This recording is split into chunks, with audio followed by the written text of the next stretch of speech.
What is up, everybody? This is a very special episode, a mesh of the Sharp Angles podcast and the Sharp Football Show, talking about Super Bowl 59, the big game. We are finally here. As Rich brought up in our pregame, you see a lot of skin that could see some sun, a lot of pasty skin. We're at the end of the season.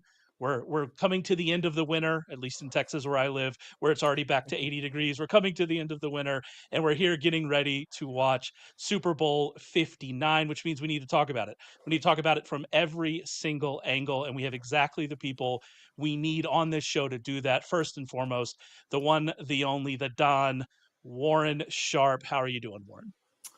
I'm doing great. I've got my Super Bowl 59 jacket here. You guys can see it's got the stained glass window. I don't know why they have the stained glass window on it, but at any rate, it's a pretty cool jacket. I always try to get a jacket. I always try to get a jersey. So I got the Super Bowl 59 jersey. So I'm ready to roll. Rich is going to be headed down there to the Super Bowl to represent some Sharp Football Analysis family.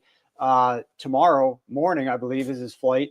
So Rich is checking off the box for this one for us down there. I don't have to, but for all the comments, we love seeing everybody in here, and make sure that you follow Exiles Cues and like the show. Go ahead and subscribe. And I always tell people, if you're watching us over on X, which hopefully you are, and we got a lot of followers over there, come on over to our YouTube channel, Sharp Football Analysis, and you can provide some comments and some insight and some interaction over there. Ask some questions. We got a packed show, but we'll try to get some of the questions interjected in here as well. Yeah, and we have another show this week, and then after the Super Bowl, it doesn't stop. We're straight into draft season. We'll have a mock draft with Ryan McChrystal. We'll be doing all of the rookie fantasy stuff with Rich Hribar. There's going to be a ton coming up, so make sure you head over to YouTube. The football season doesn't end. We act like it ends and that we'll go and take walks, but we won't do that. We're just going to watch. We're just going to watch college film and move on that way. Obviously, Rich, you and I do the podcast a lot ourselves on Thursday, and I have to say the intro video here, the production quality on this episode is like. What happened? We can't get an intro video, producer Matt. What are we doing here? We are the stepchildren. We are definitely the stepchildren here, the fantasy nerds. They put us in the basement. They don't let us talk. But I will say that Rich's worksheet's available at sharpfootballanalysis.com. I read it today. I posted it today. It's amazing. Just great work, Rich. A really, really interesting dive. I'm excited to talk about it with you today. Yeah, it wraps basically my 11th year of writing the worksheet in every NFL game. They're going to keep adding weeks apparently too. So eventually I might have to write up 300 games in an NFL season. We'll see what happens. But yeah, 272 games, I believe, or something like that has been written up. So, I mean, if you're just doing the math of 11 years writing up every game, no one's been wrong more than me, I think, in the industry. That's correct. I think that's the way I choose to look at it as well. I think that's the healthy way. Just so everybody knows, this first hour, we're going to be going through the Super Bowl really in depth. I'm not going to talk. I'm going to try to talk as little as possible. So hopefully that's what we see. Getting Warren and Rich going back and forth. Both of them have done an amazing in-depth preview of this. Like I said, Rich's worksheets available on the site. Warren's Sharp preview also available. Both of those. Go to Sharp Football Analysis. Look at them. They are in-depth. They are amazing. Check those out. And then in the second hour here of the show, we're going to focus a lot on props. We ran a really interesting prop contest. We'll talk about that as we get there. We're going to get some of your props in here, talk about them, which ones we like, which ones we don't, give out some of our own. So a lot of stuff coming up over these next 2 hours. Make sure that you're sticking around. If you can't, subscribe. The video will be on YouTube. Go and check that out as well. A lot of stuff here. And we have to get started, I think, with Warren, who, like I said, that Super Bowl preview is just out of this world, a ton of stuff in there. But I think one of the overarching things that I took out of it was how important, and this really isn't, I don't know if this is like breaking any news, but I do think like this Philadelphia running game, what they're able to do, what Spags is able to cook up to hopefully slow them down, that's really like, if we're looking at Philadelphia and we're looking at their offense, that's like step one, that's route one, that's what we're paying attention to right out of the box. Yeah, absolutely. Before we dive deep into personnel and offense defense matchups there when the Eagles do have the ball, like I always try to approach things as what is their objective going to be? What is their general philosophy entering this game? And it has changed a lot actually since the 2022 season when last we saw the Philadelphia Eagles in the Super Bowl. And if you guys have the report, which it's available up at sharpfootballanalysis.com, it's there's actually 67 pages of analysis and charts. We're going to show some of the charts as we talk through some things. Tyler mentioned he's starting the book after the show. I guess it's like a book, right? You know, it's pretty much like a book. It's as someone who read through all of it, yes, 67 pages, a novella. It's at the very least a novella, we should say. Yeah, so the Philadelphia Eagles, they are going to run and run and run until either they are stopped by Steve Spagnuolo or the game state gets out of control, being them finding themselves in a deficit. Otherwise, they're just going to run a ton. And I've got a first graphic here to show you just the difference, if we want to pop that graphic up, from where the 2022 Philadelphia Eagles that last you saw them take on the Chiefs in the Super Bowl. They played the Chiefs in 2023 as well, as Rich is going to talk about, I'm sure, soon. But the 2022 Philadelphia Eagles sit here as one of the most pass-heavy teams over the last 3 years. This is on a yearly basis, each team where they sit. The 2024 Philadelphia Eagles are one of the most run-heavy units in the NFL, not just this year, but over the course of the last 3 years. They love to run the football. They do so early and often. And so what I did is I went back and looked at the last 2 playoff games that the Philadelphia Eagles had, one in 2022 when they lost in the Super Bowl, and then their only game in 2023, what they did on the ground there. And they came out in those games, although they were much more pass heavy as these graphics showed, they came out much more run focused in those games in the first quarter. In the 2023 wild card game against the Tampa Bay Buccaneers, although they were 60% pass on early downs in the first half, they came out only 50% pass in that game, fell into a very quick 13-0 deficit and had to pivot to the pass game. And that was when DeAndre Swift was the running back number 1. Then you go back to the 2022 Super Bowl where the Philadelphia Eagles took on the Kansas City Chiefs. And against a stronger run defense of the Chiefs, they came out only 53% pass on early downs in the first quarter that year. That was when they were 63% pass on early downs in the first half of games in 2022. So they were much more pass heavy and they came out much more run heavy in that big time game. And now we're seeing this team as one of the most run heavy teams out there. That just tells me they are going to come out and run the football. Some people say, oh, they'll throw some counter punches. They'll come out and pass the ball a little bit early and often to try to loosen up the defense or throw a curveball. Not based on what I've seen them the last couple of years. I think they're going to come out very strong to the ground, stay committed to the ground, work enough Saquon Barkley in there. And then that's when the real cat and mouse game comes in, is that I think they're going to face a lot of third downs. How does Jalen Hurts perform on those third downs against Steve Spagnuolo's defense? And we're going to be talking a lot more about that. Yeah, and I think that we're gonna talk about a ton of like nitty gritty. We're gonna talk about like personnel and stuff like that, and we're gonna talk about Hurts in the passing game and pressure and kind of like talking points that I feel like at least I know Rich and I have done with this Eagles team over and over and over again. But yeah, like ultimately this Eagles offense as it's been designed, kind of the starting point is Saquon Barkley and what they're able to do here. I'm assuming you agree with that, Rich. That's just going to be a large story of what happens in this game. You see Warren there with the pamphlet and the Super Bowl jacket. He's got like the earpiece and he looks like a coordinator over there, like on the marching the sidelines, in his office there. But you guys pretty much just nailed that, though. I mean, the Eagles have thrown the ball 8% below expectations this season, 9% below expectations on first downs, those early downs. And in the postseason, they've been 12%, 11%, and 5% pass rate below expectation. What I'm really interested to see is something we brought up on last week's show, or 2 weeks ago now, because I forget we had the week off with Ray, And I'm very interested to see on early downs and tempo. And tempo is going to be a big theme for me with the Eagles offense, and it has been, because I want to see Jalen Hurts be sped up. But Philadelphia uses a ton of no huddle plays. It's one of the things Kellen Moore has brought over, that and pre-snap motion. They're second in the NFL in no huddle plays, 16.5 per game. And using no huddle, the Eagles are third in the NFL in yards per play, 6.8 yards per play. But when they do huddle up and they don't use no huddle, they fall to 16th in the league in yards per play. This postseason, they've run 55 no huddle plays and they average 7.2 yards per play on those snaps.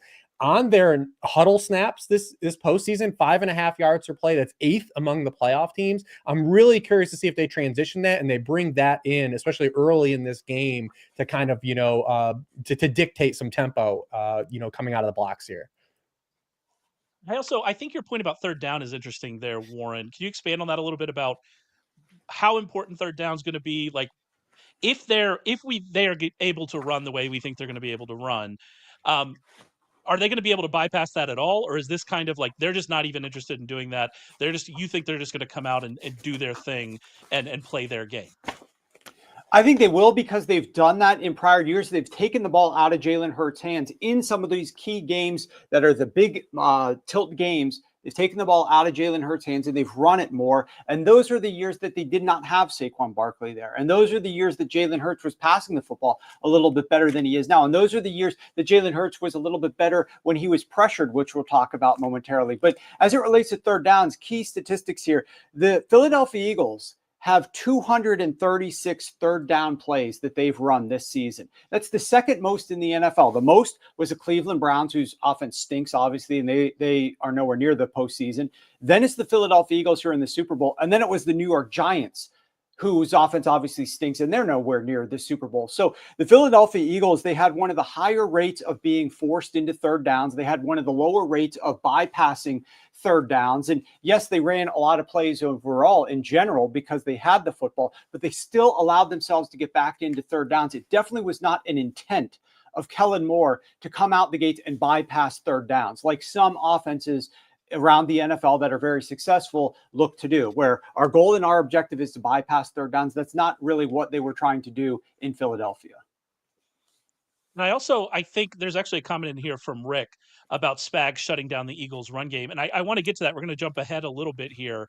But I do think that's an important point, because both of you hit on it in both of your previews. And we'll go to you first here, Warren, that the Chiefs' run defense is not maybe as good as the like long-term sample size would suggest, based on what we've seen recently since that Christmas Day game with the Steelers. I believe that was on Christmas Day. That was a long time ago. We'll forgive me if it wasn't, but it hasn't been as good as maybe, like, if you go over the full season, we've seen them struggle a little bit.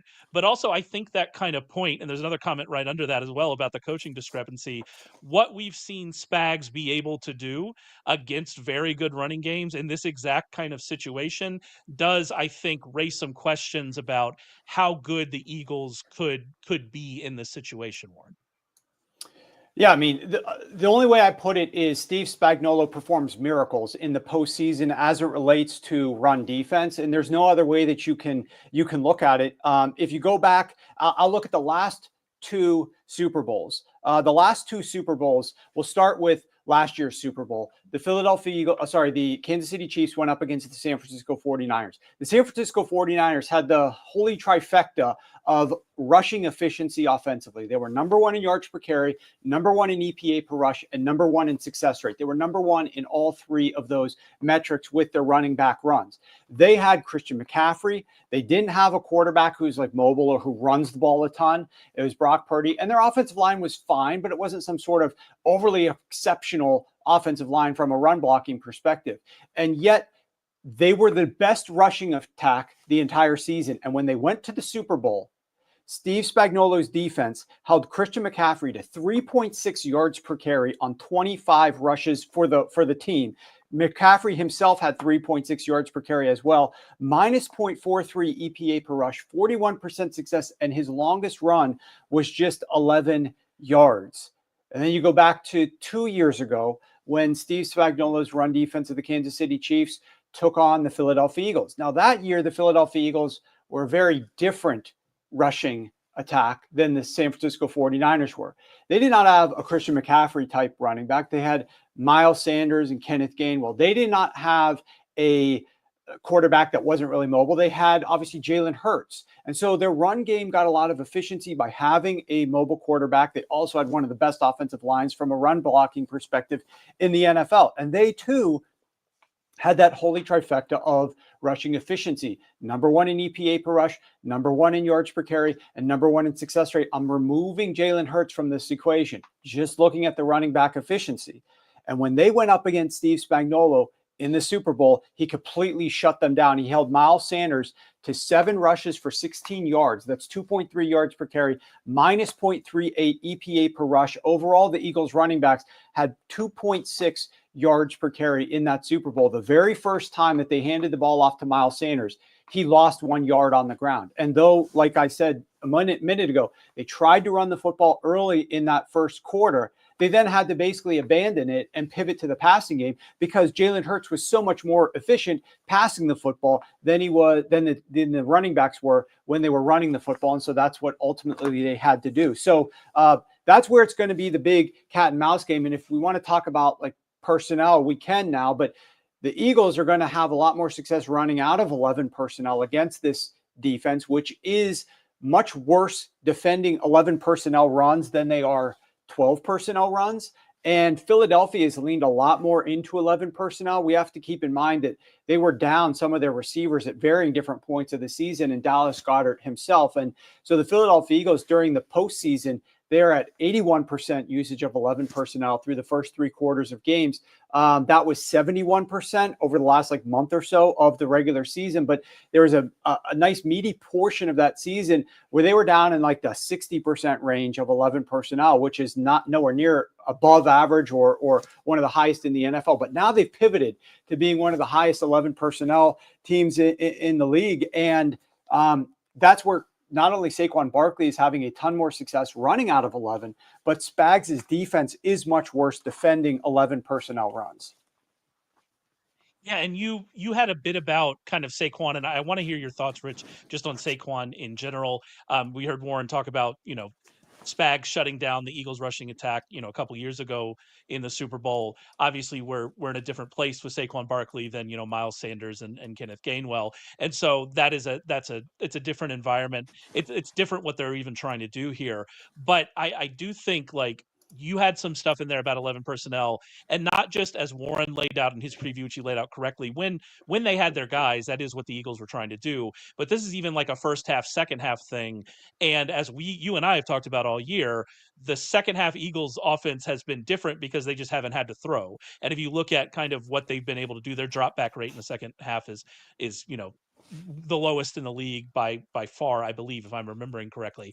But we might not get to see that this year, right? In this game, right? We expect this game to be competitive. If so, I think Warren's right. We're probably going to see a lot of 11 personnel out of the Eagles. Yeah, absolutely. I think that's what the direction they should at least head in. And, it's interesting when you look at this Chiefs Super Bowl run, and there's just a lot of symmetry, right? Of them facing really good run teams and that Spags has shut down, but they've also had that clear quarterback advantage basically in every Super Bowl, but maybe the one they lost. So, and is that kind of, what we have in place here again too, but, we do have Saquon as a differentiating factor of this Eagles offense, versus the Miles Sanders, Kenneth Gainwell year. And Saquon in general, it's the explosives, right? It's not just, holding Saquon down. It's can you just prevent those huge plays? I mean, he has the most rushing touchdowns outside of the red zone in an NFL season. I mean, he has 10 rushing touchdowns outside the red zone this year. The Chiefs have 16 touchdowns outside the red zone this season. I mean, Barkley has the most rushing yards on runs of 10 or more yards and the most in a season since Adrian Peterson in 2012. And the Chiefs, against 11 personnel, that's why they give up the explosives. Because when you look at from the top down metrics, even if you want to include this run they've been on where they haven't played the run well these last 3 games all the starters have played, they still have only allowed a 6.9% explosive run rate to running backs. That's 3rd in the NFL. They only allow 25.7 explosive rushing yards per game to running backs, which is 2nd in the league. But then when you look at under the hood and against these 11 personnel runs, and remember, Barkley has 185 carries with 3 or more wide receivers on the field this season. That's 3rd 3rd in the NFL. The Chiefs go to 17th in yards per carry allowed to running backs. Their explosive run rate goes to 9.8%. That's 15th in the NFL. And, that's compared to allowing 3.4 yards per carry, which is second in the league, and a 4.5% explosive run rate with 2 or fewer wide receivers on the field. So if the Eagles are going to be in that base offense and play a lot of 11, which is the difference from the 49ers matchup, right? Like you can devote more players against the 49ers in the box because they play a fullback. Like that's not going to be probably on the cards here in the Philadelphia Eagle base offense. So are the Chiefs going to have to devote more bodies out of 11 personnel when the Eagles are playing 11 personnel? They have to treat that with like more of a base or like a bigger nickel package than typically what they play. The kicker for Barkley is that, he only faces a light box on 40% of his runs with 3+ wide receivers on the field. That's 38th in the NFL. The league average is 48%. So it's going to be a really interesting chess match to see, how much coverage Spags wants to play. And we're going to get like further into that and why they maybe should play more coverage. But if they aren't able to stop the run while playing coverage in this 11 personnel, it's going to be a thing where Spags has to devote more bodies. And that opens up some, another component for like this Eagles passing game, maybe to have more success than we could be expecting on the top down level. Yeah, and I do want to get into that because I think what the Chiefs decide to do, what they're even able to do, right? If we're coming at this from the premise of the Eagles running game, and especially if they're going to be running out of 11, and what the Chiefs are able to do to stop that. If we're coming out of that premise, then that does open up a lot of questions for the how are they going to defend these receivers, because there are very clear splits that we will talk about here in a second. But I found it interesting as I was going through over at Sharp Football Analysis. I've been keeping track of the prop lines for all of the players, all of the the major offensive players, and what I've noticed is Saquon Barkley's lines have been decreasing, which I didn't really expect to happen. I expected in this game with so much interest in it, so much public interest in it, Saquon Barkley coming off the season that he's had, they set those lines pretty high, and I still just expected people to take the overs because it's Saquon Barkley. We haven't seen that. We've seen those numbers come down a little bit, but as I've read both of your kind of Super Bowl previews here, this does seem like, based off what we've seen the Chiefs recently, based off what we expect the Eagles to do from like a personnel perspective, this seems like a really good spot for Saquon. And I wonder if we're just going to get one of those history games, one of those this was Saquon Barkley Super Bowl kind of thing. Like the Terrell Davis Saquon game. It is his birthday. I don't know if you've heard. But and it wasn't just these 2 games. We've been talking a lot about these past 2 Super Bowls. Spags has coached 18 postseason games, and no running back has rushed for 90 yards against him. And it's kind of that conversation too. Like, sorry, but here you might have something about that, Warren. But like, it's so funny because I look at everything and I go, well, the Eagles seem to have an advantage here. And the Eagles seem to have an advantage here, and the Eagles have an advantage here. But then you go, oh, but the Chiefs have Patrick Mahomes, Andy Reid, and Steve Spagnuolo. So what are they going to do? Like that's what it kind of comes down to in this game. And it's so funny that like if I just trying to go into my head logically, I like the Eagles a lot here, but then ultimately it's just every Chiefs Super Bowl. They don't have Patrick Mahomes. They don't have Andy Reid's been the better coach. Patrick Mahomes has been the better quarterback, and Steve Spagnuolo has been the better defensive coach. Yeah, that's the thing. I think when you're taking on the Chiefs, a lot of people, if the Chiefs, it's just like last year's Super Bowl. If the Chiefs win this game, it's going to be all about, in my opinion, Patrick Mahomes first, Andy Reid second, Steve Spagnuolo third. I think if the Chiefs win this Super Bowl, it should be about Steve Spagnuolo first, because of how I anticipate the Chiefs offense struggling a little bit against this Philadelphia Eagles and Vic Fangio defense, which I can't wait to talk about at the bottom of this half hour. But this Kansas City Chiefs defense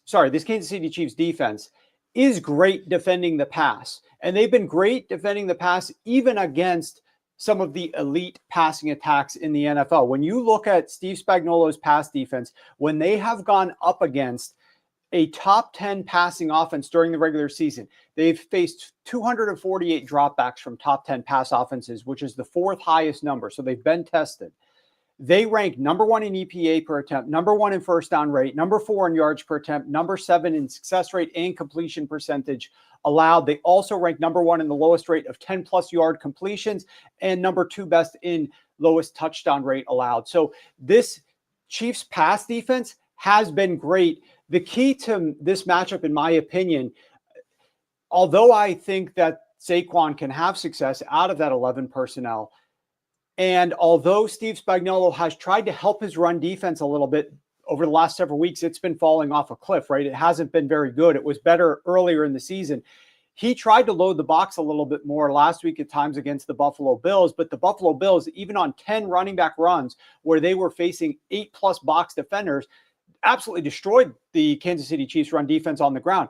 Just simply adding an extra body is not going to be enough to slow down this Philadelphia Eagles run offense, in my opinion. But there are things, like I said, he's a miracle worker. There are things that Spags is going to be able to do to try to slow this game down on the ground. Then it just becomes, can they pressure Saquon? Can they pressure Jalen Hurts? And then can Jalen Hurts throw the ball efficiently against whatever coverages Spags looks to deploy here against him? I think that coverage part, Rich, is important because of splits that you and I have talked about all year here with Jalen Hurts. We do see the Chiefs play. They rank pretty highly for man coverage, although, as we always bring up, they still only play it 30% of the time, 35% of the time. We're not talking about that they're going to play man coverage on 80% of coverage snaps.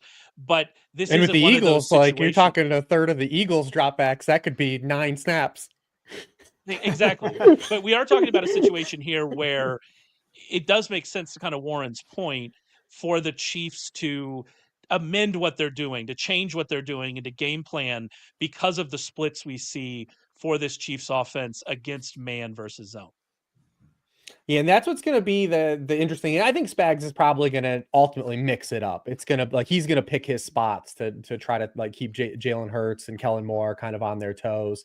You look at Jalen Hurts. I mean, he has, because of Saquon Barkley and the offense they run. I mean, he has faced the middle of the field, closed. On 55% of his dropbacks. Like, there's usually a guy in the middle of the field in the box when they're dropping back to pass because teams are trying to stop Saquon Barkley. He, as a byproduct, he's been blitzed on 30% of his dropbacks. It's the 6th highest rate in the league. And then, like you said, that kind of aligns with what Spags has done as a top-down level. I do think he's a little bit more like, he mixes things up. He just doesn't do the same thing over and over. But they play man coverage on 30% of their snaps. That's the 10th highest league. They're 2nd in the NFL in rate of cover 0. We know you're going to get some all-out blitzes eventually, probably in a crucial spot. And they blitzed 9th overall. And we've talked about Hurts's zone versus man coverage splits and his pressure versus on pressure stuff. But really the thing with Jalen Hurts is when he gets rid of the football, he's still effective. And we saw that in the Washington game. When he's not holding the football, and he's the longest time to throw in the NFL, this offense and this passing game can click. And we saw this in the Super Bowl 2 years ago when Jalen Hurts was the best player in the football field in that game. Spags dedicated more to the run. He played more man coverage in that game than they did play in that game last year. And Jalen Hurts had a lot of success throwing the football. And we'll get into some of where his receivers can win and stuff too. But where Spags might be incentivized to still kind of stick with that blitz and kind of playing with the box is trying to get those sacks, right? So no quarterback has been sacked at a higher rate per blitz than Jalen Hurts this season. 13.2% of his sacks. He's taken 19 sacks on blitzes this year. Here's the kicker, though. 16 of those 19 sacks have been when he's held the ball over 2.5 seconds against the blitz. Like, he's trying to extend plays. He's trying to play a little bit of hero ball. When he gets rid of the football, he's great at avoiding those negative plays. And why that is important, and it's something, we talk about all the time, is, sacks or turnovers.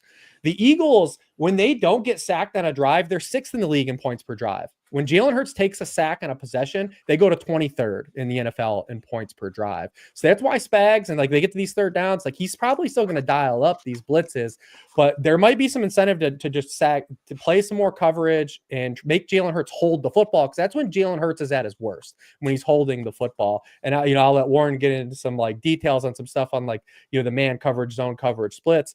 But that's the big thing here is making Jalen Hurts hold the football. And I think that's what Spags needs to do. And he did that against Josh Allen in both matchups. And now Josh Allen is better at sack avoidance than Jalen Hurts, but they did not blitz Josh Allen in either matchup. And last week they only blitzed 18% of the time, or 2 weeks ago in the AFC Championship game. And that's what I think that they're actually going to do. It just depends. Can they stop the run if they're going to play that type of coverage? Yeah. When you look at, Jalen Hurts, we got a graphic here to show you. We might have 2 graphics, I'm not sure, but let's pop up the first graphic where we're looking at Jalen Hurts pressure versus not pressure. And it's pretty amazing the difference between what his EPA is when he is being pressured and what it is when he is being kept clean. If you look at his EPA per attempt, he ranks 37th out of 37 qualifying quarterbacks when he is being pressured, 37th in success rate, 33rd in sack rate, and 32nd in yards per attempt. So you see there graphics that usually show up on the screen. X-axis on the bottom horizontally is EPA per attempt when you are being pressured. So being off to the right is great. Being off to the left is bad. And EPA when you're not being pressured, aka you're kept clean, best is at the top, worst is at the bottom. So a team like the Cleveland Browns, they're terrible in both situations. They're at the bottom left. A team like the Baltimore Ravens, Lamar Jackson has been great in both situations this year. Top right, there's Jalen Hurts over there on the far left. And the next graphic shows just Jalen Hurts himself. If we can rotate to that one. And you can see he's got the worst EPA per dropback this season when he's been pressured, as I just indicated, but also as Rich was mentioning, his sack rate is very high when he's being pressured this year as well. And he's up there in the category of quarterbacks that you shouldn't expect him to be, with Deshaun Watson, with Caleb Williams, with Jameis Winston. So it really doesn't make a lot of sense for the Eagles to allow this much pressure because their offensive line is good in pass block win rate, but it's because, as Rich was indicating, it's Jalen Hurts holding on to the football too long. And for that reason, Jalen Hurts and the Philadelphia Eagles passing attack this year have massive splits, man versus zone. They're much better throwing against man. And we know that Spags does play man at a top 10 rate. However, it's still only about 30% of dropbacks. So they already play a lot more zone than they do man. He could lean a little bit more into zone, as well as bring some blitzes from the corner, drop back in zone, play a little bit of coverage that creates confusion for Jalen Hurts and forces him to hold on to the football. I think he's going to take a lot more pressure in those situations, and he's going to be pretty bad. And then the last thing here, I don't have a graphic for this one, but the Philadelphia Eagles have played the easiest schedule. If you want to bring us back to full screen, bring me up to full screen. I got a 2 pages I want to show to the camera here. This is the defensive efficiency of opponents that the Philadelphia Eagles have faced this season. And there they are, way down here in the easiest schedule of opposing pass defenses this season, and nowhere close to the second lowest team, which is the Washington Commanders. Just the easiest schedule of opponents. And here's how it looks when you're just looking at it on a week-by-week basis. And you can see where the Kansas City Chiefs are. And for the Washington Commanders to be like one of the best pass defenses that you played surely tells you something, because the Commanders are only decent thanks to an easy schedule themselves. So this is a massive step up in class for the Jalen Hurts-led Philadelphia Eagles passing attack against a defense like what Spags has, against a defense that can bring pressure. I tweeted out earlier today, or posted as the kids say now on X, the stat that quarters 2 through 4, after he has a little time to settle in, Steve Spagnuolo's Chiefs have the 6th highest pressure rate. So they don't bring a ton of pressure in the first quarter. They're kind of feeling things out, and then they make some adjustments, and then quarters 2 through 4, 6th highest pressure rate. And we know that has spelled curtains for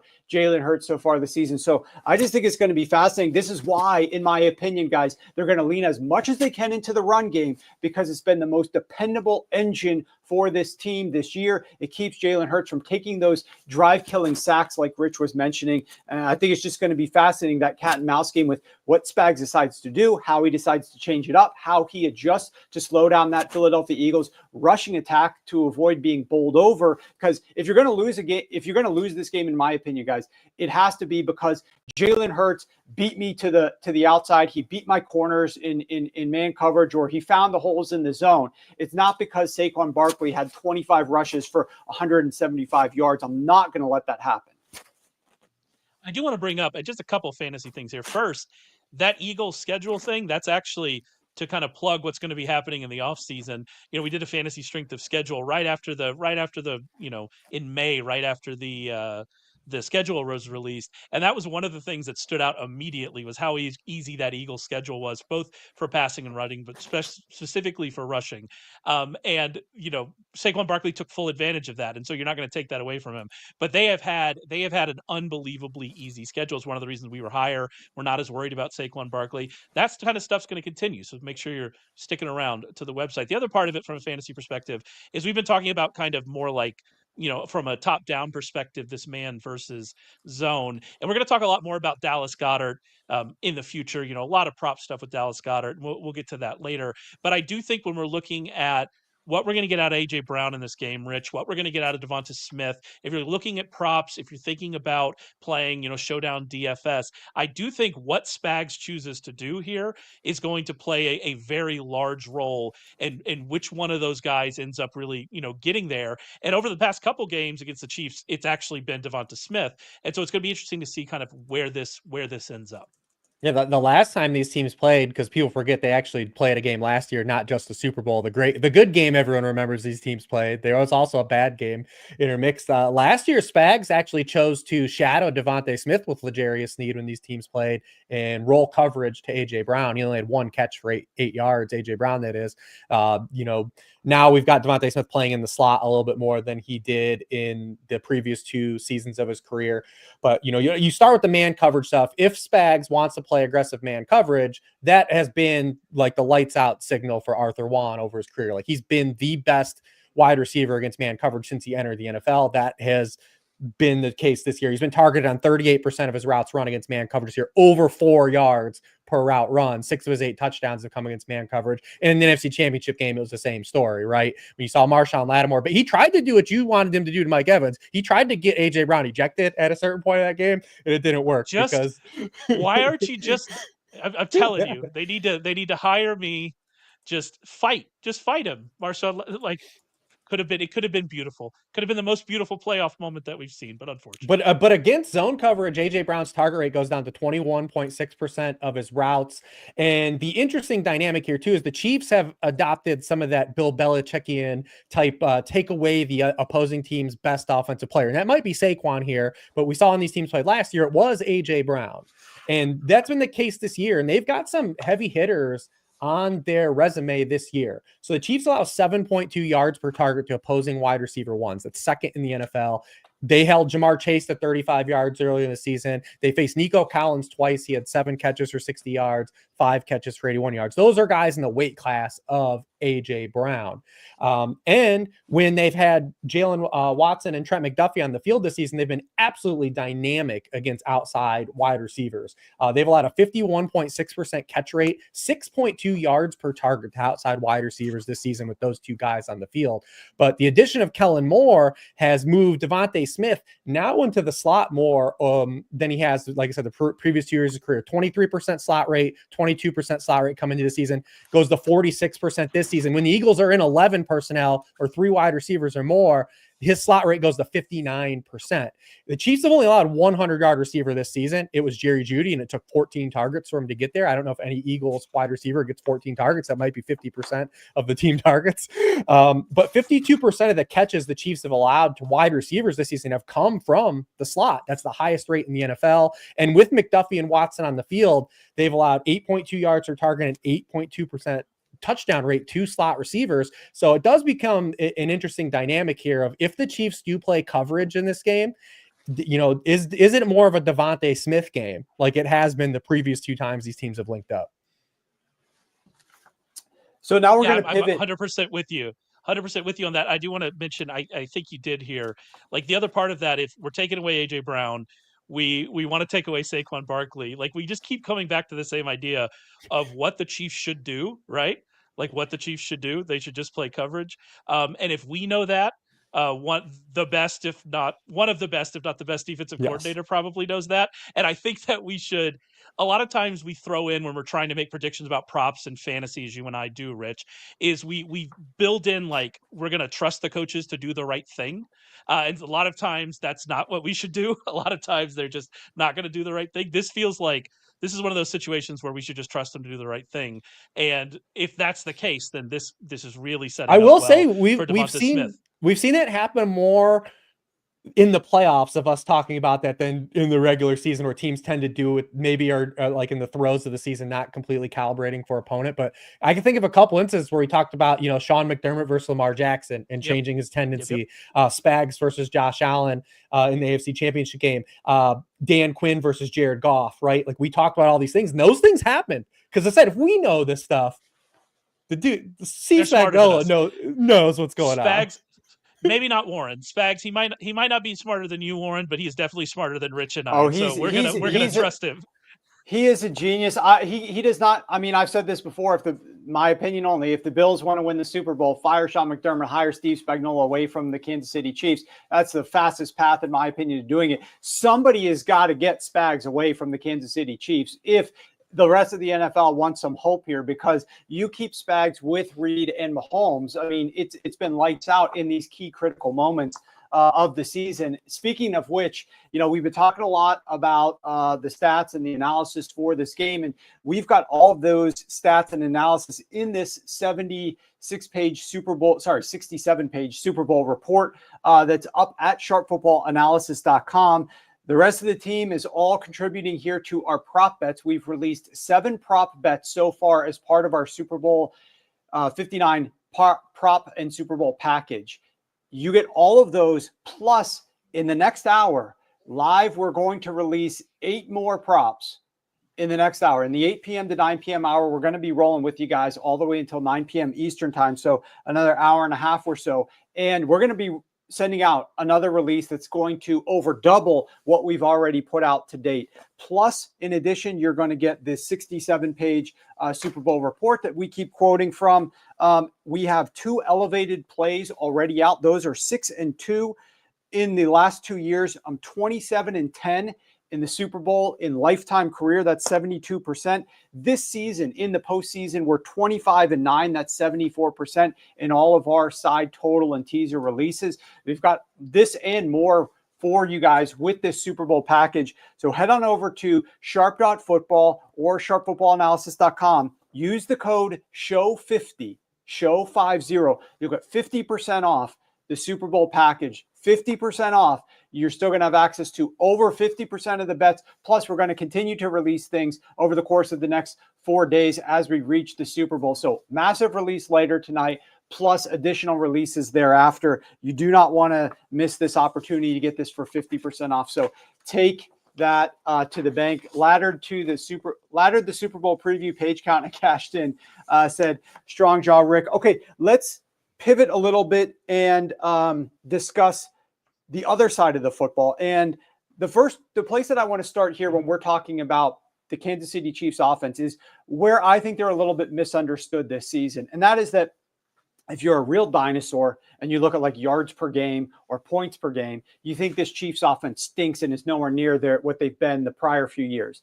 If you're further along in your journey of advanced statistics, you're looking at your yards per play or a little bit of your success rate, your EPA, and you notice that this team's pretty good. They're not the best, though. They're pretty good. Where this Chiefs team stands out in terms of being different than most statistics can truly quantify is when you look at the drive statistics. The drive statistics show that this Kansas City Chiefs team has driven the football into the red zone at the second highest rate of any team in the NFL this year. And in fact, it is the best rate for any Andy Reid, Patrick Mahomes offense since 2018. They've had a lot of success at moving the football into the red zone. Their issues is why they're not viewed as being a better team and scoring more points is because they've been terrible down inside of the red zone. They scored at one of the lower rates in the NFL. It's the lowest rate for any Andy Reid, Patrick Mahomes-led offense since those two paired up. They have had trouble scoring the football down inside of the red zone.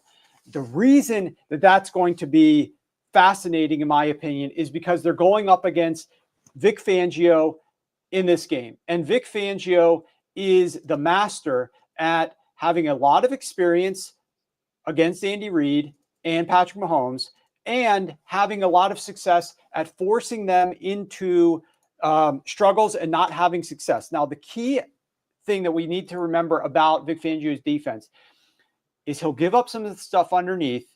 He's going to try to make you matriculate the ball down the field, be perfect, convert third downs, and get into the red zone. And then, like a boa constrictor, he's just going to constrict you and kill you. He's not going to let you get into the end zone.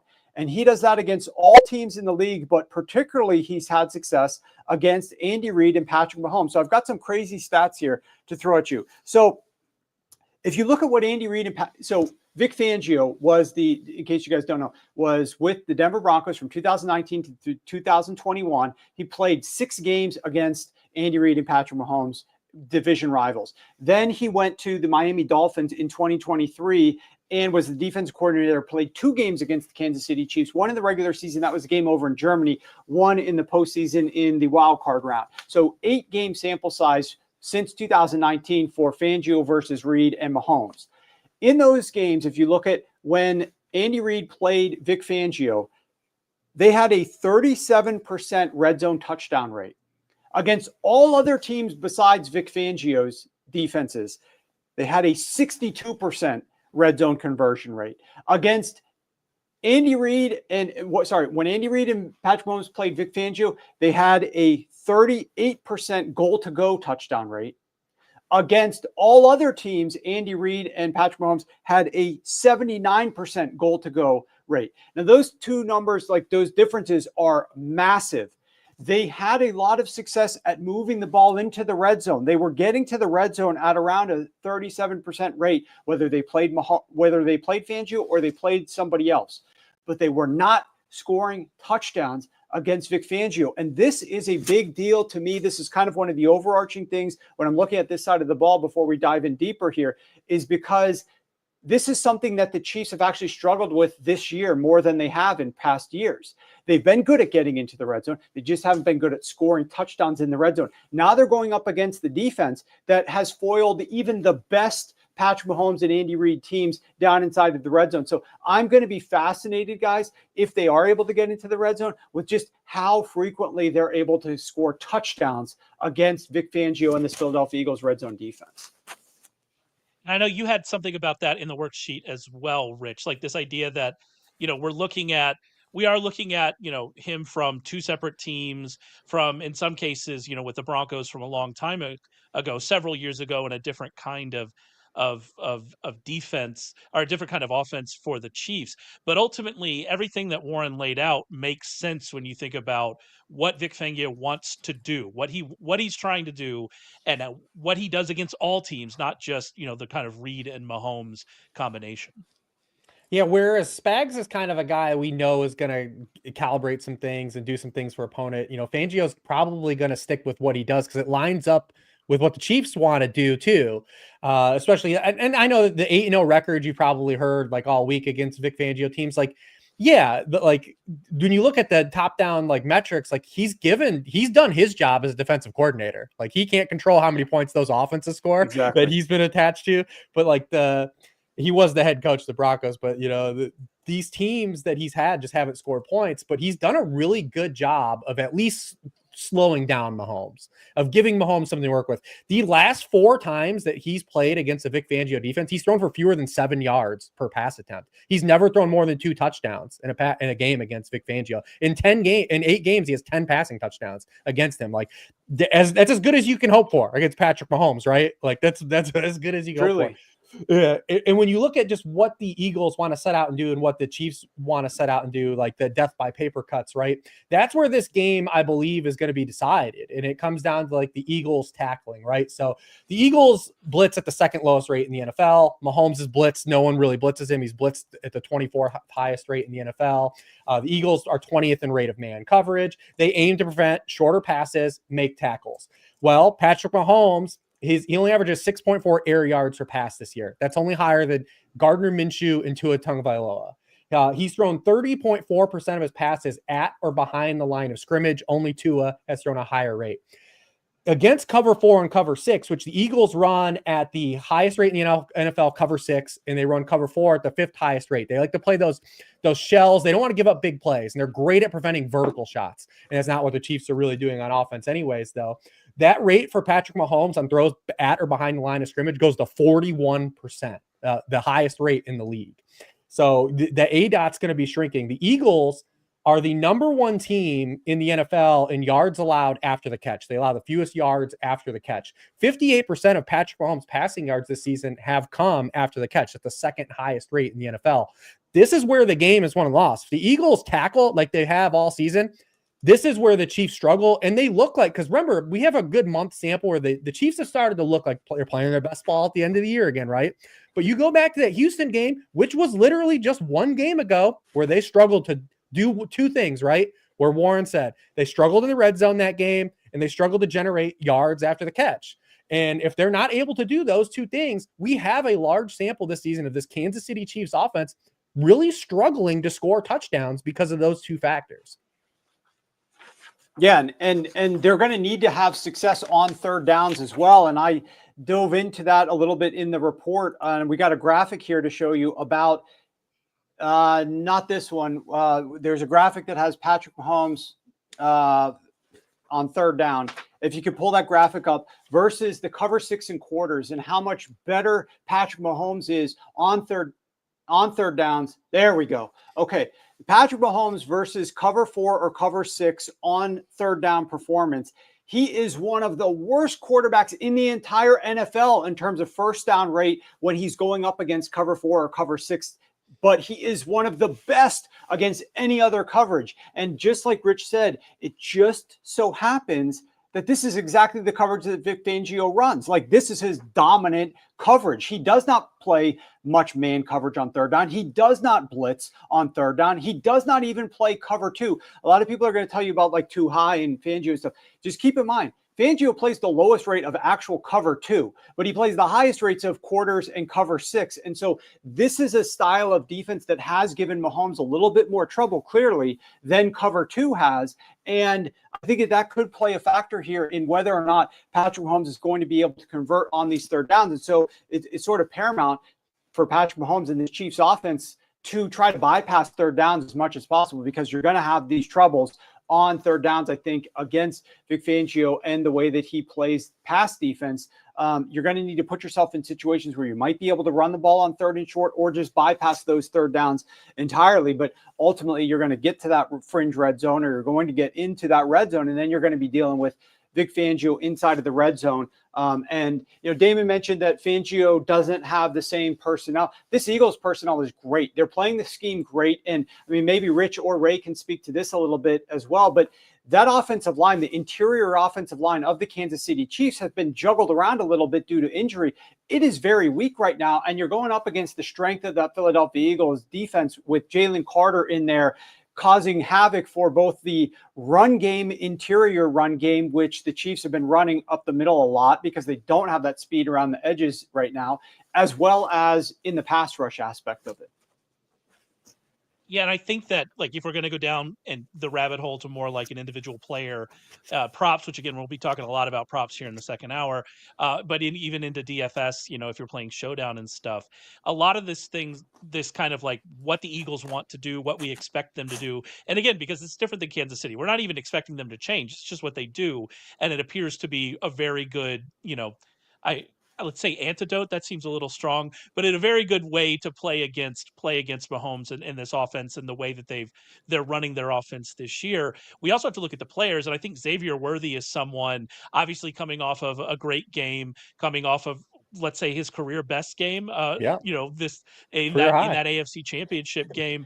And he's coming off of that. You might get really excited about him from props and DFS, but then you look at what the Eagles do, and it doesn't really set up that well for him particularly to have a big game. Yeah, and not even just if you look at the top-down stuff where the Eagles are second in the catch rate allowed to wide receivers. They allow the fewest yards per target to wide receivers. They're seventh in touchdown rate allowed to wide receivers. That alone makes it a hard matchup. Like, Eagles have been a hard matchup against wide receivers all year, especially since they added Cooper DeJean into the starting slot role to go with Quinyon Mitchell. They've gotten great play out of those rookies with Darius Slay. But when you look at Xavier Worthy, it ties into something we talked about. 62% of his receiving yards have come after the catch this season. The only wide receiver with as many receiving yards as Xavier Worthy to rely on yards after the catch at a higher rate is Khalil Shakir, 70% of his yards, actually a nice 69.9%. The Eagles don't allow yak. They're number one in yak allowed in the NFL, the fewest yards after the catch. But here's where it gets even crazier, is that the splits for Xavier Worthy, even though he's kind of moved into a focal point of this offense, he has a 25.8% target rate on his routes against man coverage compared to just 16.8% against zone coverage. We just laid out all the man zone coverage stuff. He averages 1.8 1.8 yards per out run against zone coverage, 1.85 yards per out run against man coverage. And that AFC title game where Sean McDermott played a little bit more aggressive man coverage, 5 of his catches for 75 yards. Remember, he had 85 yards in the game, came against man coverage, 30 yards of yak after against man coverage. And then when we go peel back the onion even further and we talk about those cover 4, cover 6 coverages, Xavier Worthy's only been targeted on 12.7% of his routes against those coverages, 1.03 yards per route run.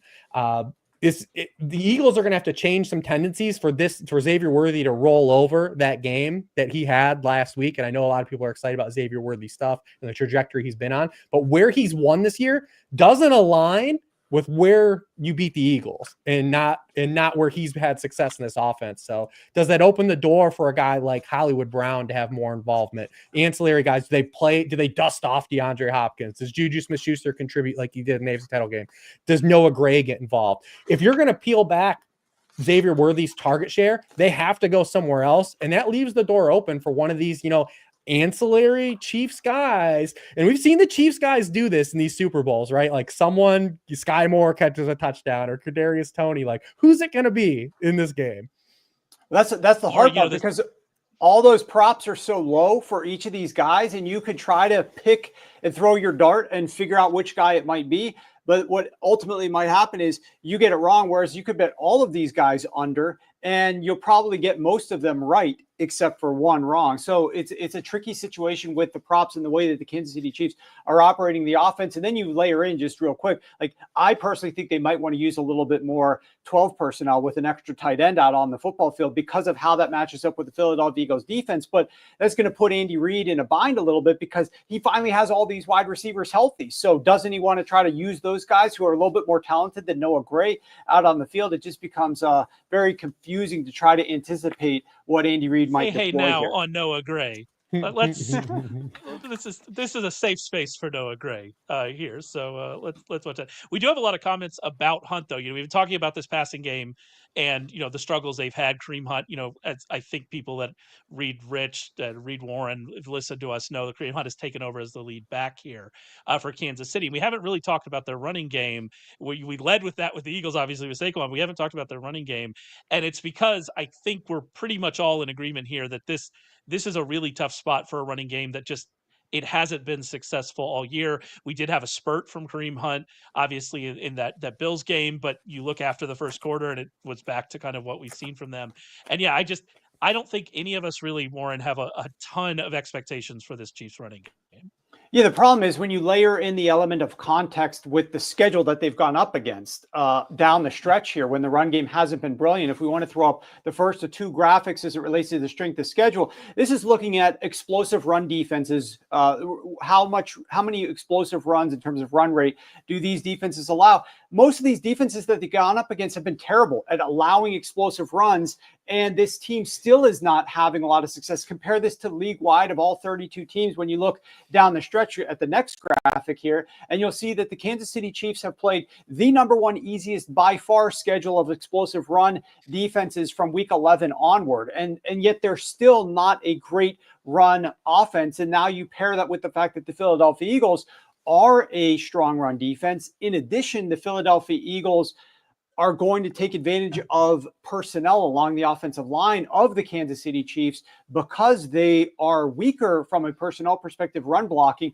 than they were several weeks ago. I mean, these injuries didn't happen week 4 or 5. These happened really recently. And so I just think it's going to be tough to, once again, figure out which guy is going to have success here. Because I think there's the thought for some sports bettors that Pacheco, he's a hard surface. It's a fast track down there in New Orleans, that maybe it's time for a little bit of Pacheco with an extra week off. And so maybe he could get some run, but Reid has definitely been riding that hot hand. If those first couple of runs from Pacheco don't turn out so well, then he's just going to go back to the old trusted Kareem Hunt. But I don't know that Hunt is very explosive against this type of run defense. So Rich, like what, do you have any sort of ceiling or expectations here? Because if we don't get much success out of the run game, you think Andy Reid's going to stick with this? He's just going to go back to his old faithful Patrick Mahomes? No, I mean, we've seen every time that in these Super Bowls, like they put the ball in Patrick Mahomes' hands. Like that's what I believe is going to happen here, because this Chiefs run game and having a little bit of success against the Bills is something we expected them to have last week, right? That's who the Bills have been this year against the run. And the Bills calibrated after that first quarter. Kareem Hunt rushed 4 times for 34 yards and his touchdown in the first quarter of that game in the AFC Championship game, then ran 13 times for 30 yards the rest of the game. Chiefs running backs in the second half of that Buffalo game ran 10 times for 24 yards. And that's who they've been this season. Even against that schedule that you showed, the Chiefs running backs are 30th in yards per carry. And they're going up against a run defense that is excellent. They got horses up front. This is what they do. Like the Eagles are 6th in yards per carry allowed to running backs. They're 6th in success rate against running backs. They're 7th in yards allowed before contact per rush. And the Kansas City Chiefs running backs are 23rd in yards generated before contact per rush. They're also dead last in the NFL in explosive run rate. This is the weakest component of this offense by far. And it's going to be really interesting if they just don't have any success running the football, how quickly they abandon it and just let Patrick Mahomes try to throw. I mean, this could be a game where if you get the play volume, which is the question of how successful they are against Saquon Barkley in the lead in, but this is definitely a game where I believe the Chiefs could end up with, like, depending on flow of game, like easily like a 75% plus pass rate, like something in that neighborhood.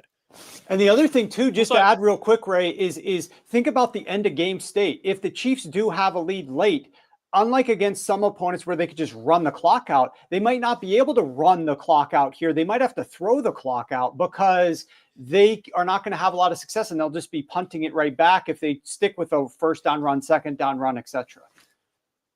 I also think I haven't seen this yet, but if we could find like a Mahomes to lead the Chiefs in rushing, that might be. I'd be interested to see what that might be lined at if we could find that somewhere. If you find that somewhere, let me know. I would be very interested in betting that. Mahomes has like a 15% scramble rate in the playoffs. If they're going to find success on the ground, I think it probably is him at kind of where we are right now. Speaking of props, we're going to transition into that. There's a ton more about this game. There are a ton more angles in this game. You can read about them with Warren's Super Bowl 59 report. Again, it's 67 pages. It's available to all of our Super Bowl subscribers. Make sure you go and check that out. You can read Rich's worksheet available at sharpfootballanalysis.com.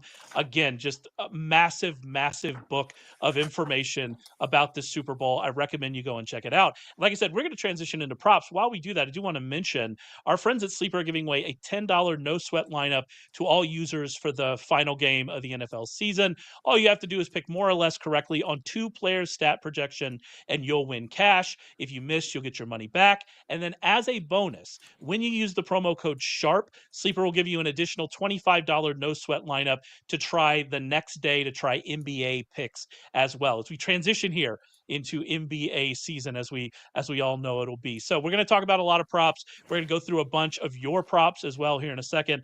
Make sure you head over to Sleeper and take some advantage of a lot of these props that we're talking about.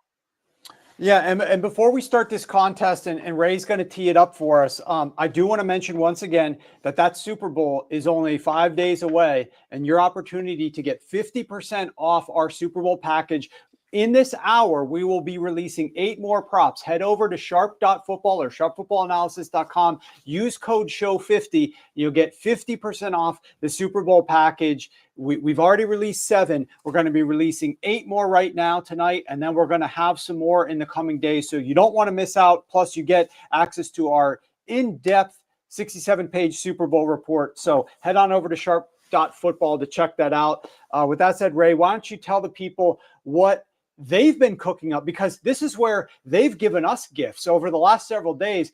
You guys have been submitting a ton of different videos as part of this prop contest. And I'll just be honest, I was overwhelmed by the number of videos that came through the door for us to review and just the quality of these videos. It shows me that we not only have a very loyal and enthusiastic fan base, but certainly a very intelligent fan base as well. And I would stack up some of these props with any other props that you can find out there as some of the really insightful props. And we're going to be sharing them all to you here over the next 30 minutes, plus giving you guys some of our own. Yeah, and before we do that, though, we have to bring in the queen of props herself, who I believe is backstage, and that is the only Pam Maldonado, who's been having to listen to our nonsense here. I think you've been in here for about 10 minutes. I apologize for Are you for kidding us me? not. I am totally on board with your Mahomes to have the most rushing on the Casey's offense. I love that. I think that makes so much sense. No, well, I'm actually seeing in the chat, Ray, Exile. Pam is used to me making her wait for way longer than 10 minutes for most of the time she joins me on Friday. So she's a veteran at having to wait for me. We actually have a comment. Exile found Mahomes is plus 2,600 for most rushing yards for both teams, which you're not taking that, right? Saquon would have to fall. No, has not found it for KC only. But if we see it, we might be interested. I do want to introduce kind of what we're doing here. Warren introduced last Friday on his show this Sharp Tank idea, this idea of the fans of the show, putting forth their favorite props, sending in a video. As Warren said, we got a ton of great submissions. It was very, very difficult to pare all this down. We've pared it down to 10. We're going to go through these and we're going to, talk about them a little bit, talk about kind of our perspective on them. But I think, Warren, your point is the most important thing here with this Sharp Tank. I was blown away by just how creative some of these props are, and then also just how good the analysis was, how well thought out they all were. I was really, as I watched through all of these submissions, I thought this is really good stuff. Yeah, and so we're going to call out the 10 that we ultimately selected, but it was a very difficult selection process. And here's what we're going to do. We're going to be playing the 10 videos that were submitted, and I'm going to shout out some honorable mentions at the end of this. We're playing the top 10, the ones that we selected in no particular order. And as we go through these, we're springing these on the team here. We're going to get some raw reaction, some thoughts as to whether we like this bet or dislike this bet, or how much we like this bet. Then we're going to whittle it down to maybe our top 3, and then we're going to ultimately decide over the next 30 minutes or so, what is the one prop that we like the most out of this group that was submitted by you guys, and out of the 10 that that made the first cut. That bet, I'm going to pick up my cellular device here, and we're going to place a $1,000 bet on this prop bet that we ultimately select. If you win this prop bet, if the winner hits the bet, you will get $1,000 cash, plus you will get 365 days of access all the way through next year's Super Bowl. You'll get access over at Sharp Football Analysis, all of Rich's stuff, everything unlocked, all of my stuff, all the prop bets, all the regular bets, all the college football bets, everything will be completely unlocked to you. So it's a ton of value. We got like over $2,500 worth of cash and prizes on the line here. And we're going to be not giving it all away. You have to win your bet, but we're going to be selecting one person here very soon. Can we also just take a moment to appreciate cellular? Yes, we both laughed. I'm at a dinosaur, the Pam. device. I'm a dinosaur. Cellular device. All right, let's get right to it here. Let's get started with Riley, who took both teams to complete their first pass attempt -110 at DraftKings. Sharps coming to you live from the Caesars Superdome. My favorite Super Bowl 59 prop is both teams to complete their first pass attempt. You can find that currently for -110 at DraftKings Sportsbook, and I just think that's a really bad price. You look at the 4 Super Bowls previously in the Mahomes and Reid era, you would have went 3-1 on this prop. The quarterbacks in those games were 7-1 on their first pass attempt. The one time that prop didn't hit, it should have, because it was designed to be a wide open screen pass to Damian Williams, and it was batted down at the line of scrimmage by Nick Bosa on a strange play where he just blew it up. I think that stands to reason and makes a lot of sense, right? It's the Super Bowl. You've been scripting this play for 2 weeks. You've walked it through countless times, and you've got probably a quarterback with some nerves and jitters. Want to get him in the game, stay ahead of the sticks, try to score on that first drive. And when we have perfect conditions behind us, and as Warren has taught us, Vic Fangio, a defense that limits explosive plays, wants to keep the ball in front of you, I think this is tremendous value at -110, and I wish you the best if you tail. The only way that I think that this bet loses, to be honest, is if it's a third down pass attempt from Jalen Hurts and he's under pressure. And in that situation, that's a complete wild card, as we've discussed. But otherwise, it sort of stands to reason that on the first or second down, early downs here, that these teams are going to have some sort of pass attempt that's well scripted out, some sort of drop back that they've planned out for a little while, and they're going to give a quarterback low ADOT, low target depth, and just let him get a pass out there to feel good. And also, you don't want to throw an incompletion. It sets your team back, and you don't want to punt the ball on your first possession. You don't want to go 3 and out. So neither of these teams, in my opinion, is going to go run, and then 3rd and long pass. If they're in a situation on that second down, if the first down run is not successful, I believe that they're going to throw a short pass to gain some yards, to try to set up a 3rd and manageable passing situation. So there might be your completion on second down, but with the Kansas City Chiefs, maybe it's a first down, easy pass. These teams are not going to be throwing the ball deep down the field or into coverage on first down. So the only way this one loses, in my opinion, is a Jalen Hurts 3rd down under pressure pass attempt. Hopefully that's not the case, though, for Riley. Can I compliment? Yeah, can I throw out a compliment? I do want to go ahead and say, like, analysis and Warren has a good rebuttal for it, but like I was buying in on what you were selling, and that's kind of half of it, right? Can you convince somebody that hey, good wage confidence? I love that. That was a good one. Yeah, the chat is definitely with Riley as well on this one. And this is what I was talking about. This is the kind of bet that you can only make in the Super Bowl, right? This is not going to be available at a random Jaguars Titans game. And so I think that I really do like this bet, and I think it's a great place to start. All right, let's move on here with Ryan, who has something about Xavier Worthy. This is Ryan Flaherty. When I think of my best Super Bowl bet, I think of Andy Reid with an extra week to game plan to scheme, and him needing to do that against that tough Eagles front 7. So who's he scheming for? That's right, Xavier Worthy. And that's been the case of late. He's been a bit of a golden goose, but the receiving markets have caught up to that. So instead, I'm going with Xavier Worthy over 5.5 rushing yards. Now, I got that at 3.5 at plus odds on Monday, so hopefully there's still something decent when you see this. If anything, I'd go with the over yardage over the juice, because Xavier Worthy has gone double digits in 4 of his last 5 games rushing.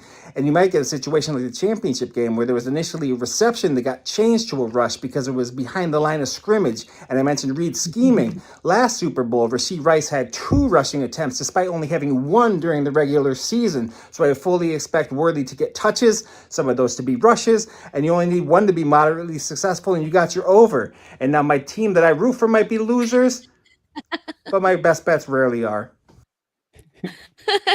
I love that. We had confidence, we had jokes. You guys are crushing these. I'm in full agreement with this one. You used it as a prop. That was a great explanation. Do just give some more odds next time, just so we can all be aware of what juice you did end up finding. So you said plus money, but I mean, I love this wager because we're speed makes him such a great weapon. You got those jet sweeps, reverses, red zone gadget plays. That is a staple of the Andy Reid's offense. And the Chiefs have increased his rushing role in the postseason. And if you consider Eagles' defensive vulnerabilities, well, Philadelphia's defense has prioritized stopping some of that interior pass rushes. They're first in sacks. That's potentially leaving some of the edges open to the perimeter runs. So I think that's like a perfect fit for Worthy's agility, acceleration. That makes him such an ideal candidate for a rushing prop because he can exploit some of those outside lanes, especially the Eagles overcommit to containing Patrick Mahomes, who we're saying could potentially be the Chiefs' leading rusher. So even with minimal usage between 2 and 3 carries, that could easily surpass this fold. Now, the only thing you have to look at the other side, right? When you're making wagers, how can it work, but also how can it not? What crushes this is the Eagles' run defense. So good, so solid, top 10. But Worthy's role is less about volume, and it's more about explosive plays. So I love that because a single carry could cash that bet. Yeah, I'm with you on that one as well. The other thing is that like this is definitely a popular bet, and I think it's popular for a good reason. Like I struggle a lot with these Super Bowl bets, is that you'll get very clearly the public is on a side that you're on, and sometimes you want to push back on that. Lions Commanders comes to mind, but like this one I think is good, and it's even if it's going up, I believe it might even be up to 6.5 at a lot of books now on his rushing yards. Even if we are going up on this one, like we're still talking, like Pam said, we're talking about a relatively low number either way, and this is the kind of thing that Xavier Worthy can certainly hit in a single play, and I like that Ryan brought up, like that it just happens to be a lateral on a screen instead of being a forward pass, right? The one thing I'll say, the tilting thing for this will be when they do that little pop pass to him and he ends up going for 20 yards, but it's just a little shovel pass and it counts as a pass. That's that's going to be the most tilting outcome you've ever seen. So that's my concern. Can I save my mental state by watching that? Yeah, and Rick made a good point. It correlates with the struggles for the Kansas City Chiefs run game, and they're going to try to find some way else to do it. The only other way that I think this could lose is if that first run, we saw it a couple of weeks ago, the first rushing attempt goes for a loss or the Eagles stuff it. And then is Andy Reid going to come back to that with knowing he doesn't have a whole lot of plays to call? Like, he's got to try to find something that might work a little bit better. So that's the only time that could be a concern if that first one is a struggle. But otherwise, a good submission, and it's a pretty popular prop, obviously. Mm-hmm. Let's move on and let's do Taylor, who has an interesting, I would say this is a very interesting approach to talking about longest play, longest touchdown, things like that. My name is Taylor May, and my favorite Super Bowl prop is for the Philadelphia Eagles to score the longest touchdown at -110. I think it wins because Philly's offense is more equipped to have explosive plays, while their defensive scheme is to prevent them. I looked through the game log since October, and the Eagles have scored a longer touchdown than their opponent in 12 of the past 16 games. Of the 4 losses, 2 were from defensive and special team scores, 1 was Week 18 with the backups in, and 1 was versus the Steelers 9-5. Meanwhile, the Chiefs in the same time frame only have 2 touchdowns of more than 20 yards, a 21-yard rush by Xavier Worthy and a 35-yard pass to Noah Gray. 1 breakaway run by Saquon Barkley or deep shot to A.J. Brown is all it takes to win. I also like that this can win regardless of which team you like in the game. The book shows us as a coin flip, so I think there's massive value in taking the Eagles. Furthermore, this prop can be decided on any play from the first to the last, so it'll be fun rooting for it throughout the whole game. Thank you. Yeah, I mean, I think Taylor hit this one perfectly. I think his point about the Eagles' offense is built to score on big plays, and like that's just not the case, as Rich brought up in the first hour with the Chiefs. And that's true even if you take out Saquon Barkley's, historic big play run. We still have the Eagles' offense as a whole, without Barkley, still scored more from outside the red zone than the Chiefs have. The Chiefs have scored from outside the red zone only 6 times all year. The Eagles have 22 touchdowns from outside the red zone this season. That was the best in the league. Saquon Barkley has 3 touchdowns from outside the red zone himself this postseason alone. So he's half of Kansas City's entire total by himself in the postseason, 10 total by himself. What I will say is if this was just offense against offense, I would be, like 100%, like put the max on it. I'm in on this bet. I will say, from a receiving game kind of perspective, or a return game perspective, could we get, another fumble recovery like we had, a couple of years ago? Like there could be a defensive touchdown here. So there are some things that could happen that could, send this to the Chiefs in a special teams play, a defense play. But if it's just offense on offense, this really feels like one that, is a very good bet here for the Eagles to have the longest touchdown. And you almost don't even, the turnovers are always a factor, but these are the 2 best teams at protecting the football that are also playing. Mm-hmm. So like that might not even come into play. I think this is definitely the most lopsided. The line is way off here on this. Like the Eagles should be massive favorites in this department. Ray read all my stats from the worksheet. But the Chiefs are 31st in the NFL in average length of offensive touchdown. They average less than 10 yards per offensive touchdown. Like this is a team that just doesn't generate explosives. They're 26th in the NFL in plays of 20 or more yards, 18th in plays of 10 or more yards. And the Eagles allow the fewest, lowest rate of 20-yard plays, and they're second in the league in rate of plays of 10 or more yards. Like this should be massively in favor of the Eagles.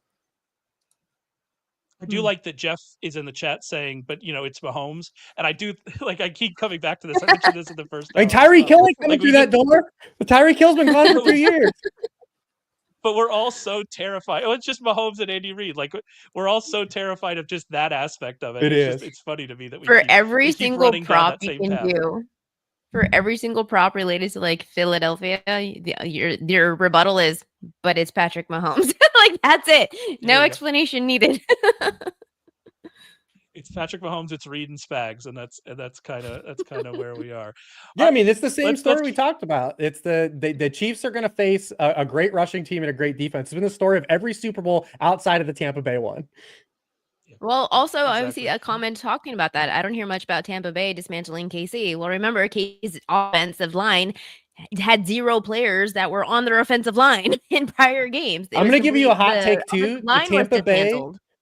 The Tampa Bay Super Bowl is the best Super Bowl Mahomes has played too. That is a hot take. He was absolutely incredible in that game.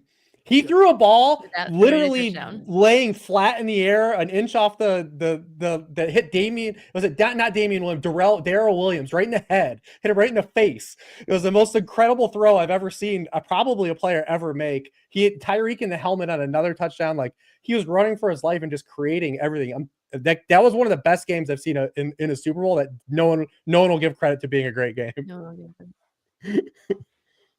Let's keep it going. We've got Jason who has a take here on Devonta Smith. Happy Super Bowl week. My name is Jason. My favorite Super Bowl prop bet is Devonta Smith over 70 receiving yards plus 215. I think this wins. Well, because 215, 215, the Philadelphia area code, simple, right? But wait, there's more. This is the 4th time Devonta Smith is going to be facing Steve Spagnuolo's defense. Previous 3 matchups, 7 catches, 122 yards, 7 catches, 100 yards, and 6 catches, 99 yards. Now, there's more than that. It's not just the down-the-field passes that Devonta Smith's going to grab some receiving yards. We saw in the NFC Championship game, line him up in the slot, get him in motion, use the pop pass. They count as receiving yards, so we might as well go with it. The pride of Amite City, Louisiana comes home to New Orleans to win the Super Bowl for the Philadelphia Eagles. You could parlay it, take the catches, take the receptions, take the receiving yards, take the Eagles money line. It's fine. We only know that. Plus 215, Devonta Smith, 70 yards. Go Birds.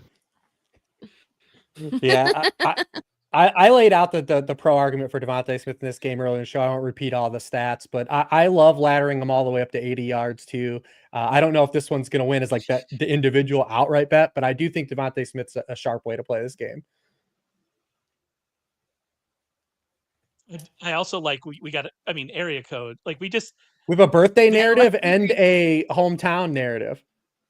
I'm surprised you didn't talk about it. Like these are the things, the perfectly analytical Rich. There are these little things that always get him. And these are the little ones that always get him. And normally you would be foaming at the mouth to talk about that one. I can't believe you let it go.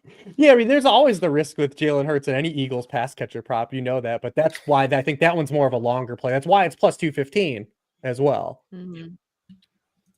Absolutely. All right, keep it going here with Jordan. Talking about Jahan Dotson, another Eagles receiver for us.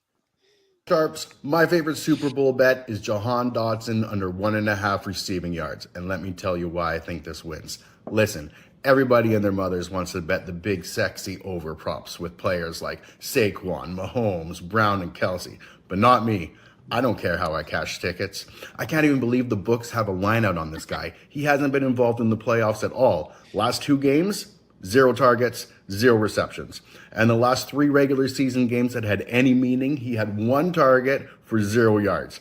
Yes, in week 18, he went off for 11 targets, 7 catches, and 94 yards. But guess what?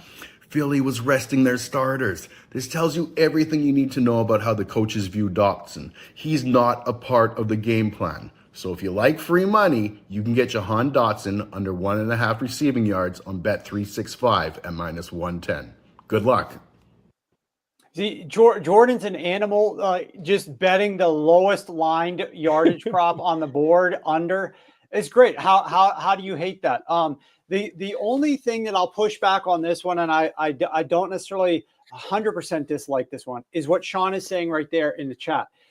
Unlike the Kansas City Chiefs, where they could run a little bit more 12 personnel, or they have all these wide receivers that we're not sure which one's going to get play, Dotson is out there. The Eagles are running a lot of 11. They're running 81% 11 personnel, and Dotson is that guy out there on the field. Rich, you probably have the exact stats at the tip of your tongue. It's like what his snap rate is or what his snap total has been over the last several weeks, but he is out there on the field all the time running around. And so if Jalen Hurts is in one of these panic situations, he could just not even intend to, but just chuck it to him just to avoid taking a sack at some point in time.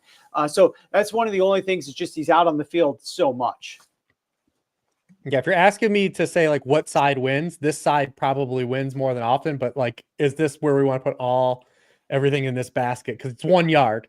It's literally 1 yard. He has been on the field for 75% of the team dropbacks this season. So that's at a higher rate than every Chiefs wide receiver outside of Xavier Worthy. So he's going to be on the field. And you talked about the Eagles. We're expecting them to actually throw more in this game based on the implied game script. And you said in the first half of games, these playoffs, they played 11 personnel on 85% of their plays. And he's on the field for 75% of those. So he's going to be at least out there. Now, he is the cardio king. He's what I like to call out there getting exercise. He has only been targeted on 7.6% of his routes this season. That's 144th out of 145 receivers to run 100 more routes. He is the ultimate cardio king. My man has been just putting miles in this season. I also like I can't imagine it's a ton of action, but because of how low it is, I've seen Dotson, because again, I've been tracking him. Go over to sharpfootballanalysis.com. You'll find I've been tracking all the prop bets. He's been jumping around from like 0.5 to 2.5.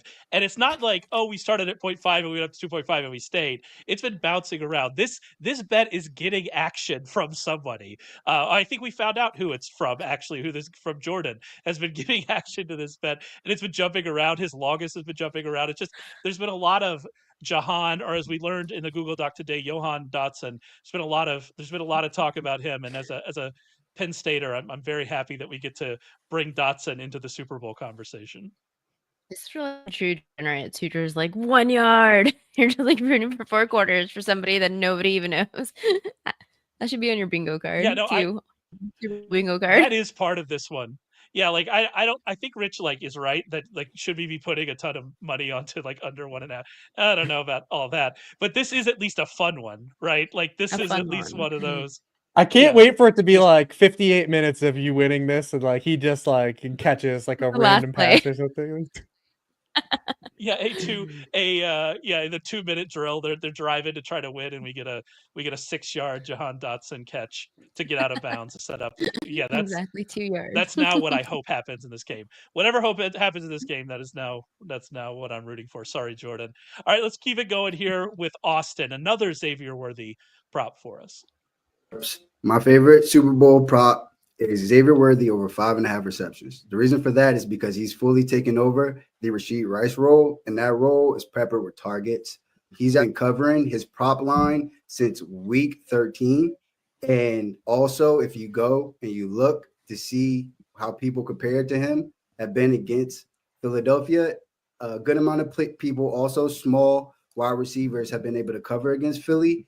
And if you go over here and you look at some of the actual facts and data, it shows that Xavier Worthy has gone in motion for 33% of his snaps in the postseason, up from 18 motion rate in the regular season.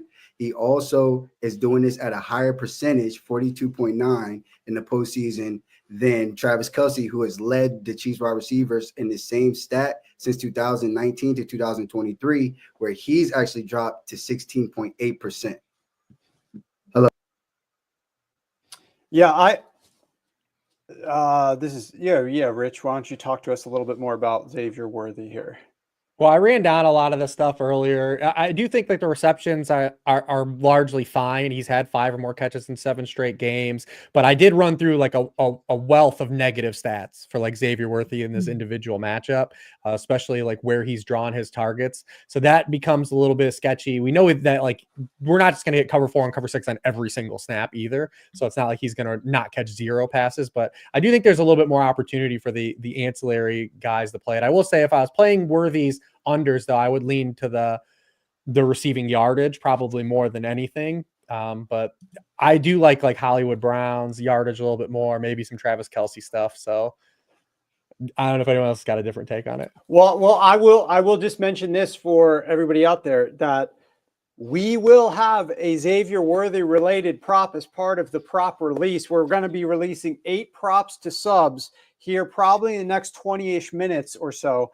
So if you haven't gotten on board already, go to sharp.football, use the code SHOW50, get 50% off our package for the Super Bowl. We're going to have 8 props. 1 Xavier Worthy prop is going to be in there. It is not going to be over 5.5 completions, though. And I tend to agree with Rich. The key that we were talking about when we were evaluating this one, though, the question mark that I have is, if Patrick Mahomes and the Chiefs can't run the football, they will have to throw it. So who is going to get those passes? And Rich, you just mentioned that Dotson is on the field more than every other wide receiver except for Xavier Worthy. So we know that he's out there a ton for the Kansas City Chiefs.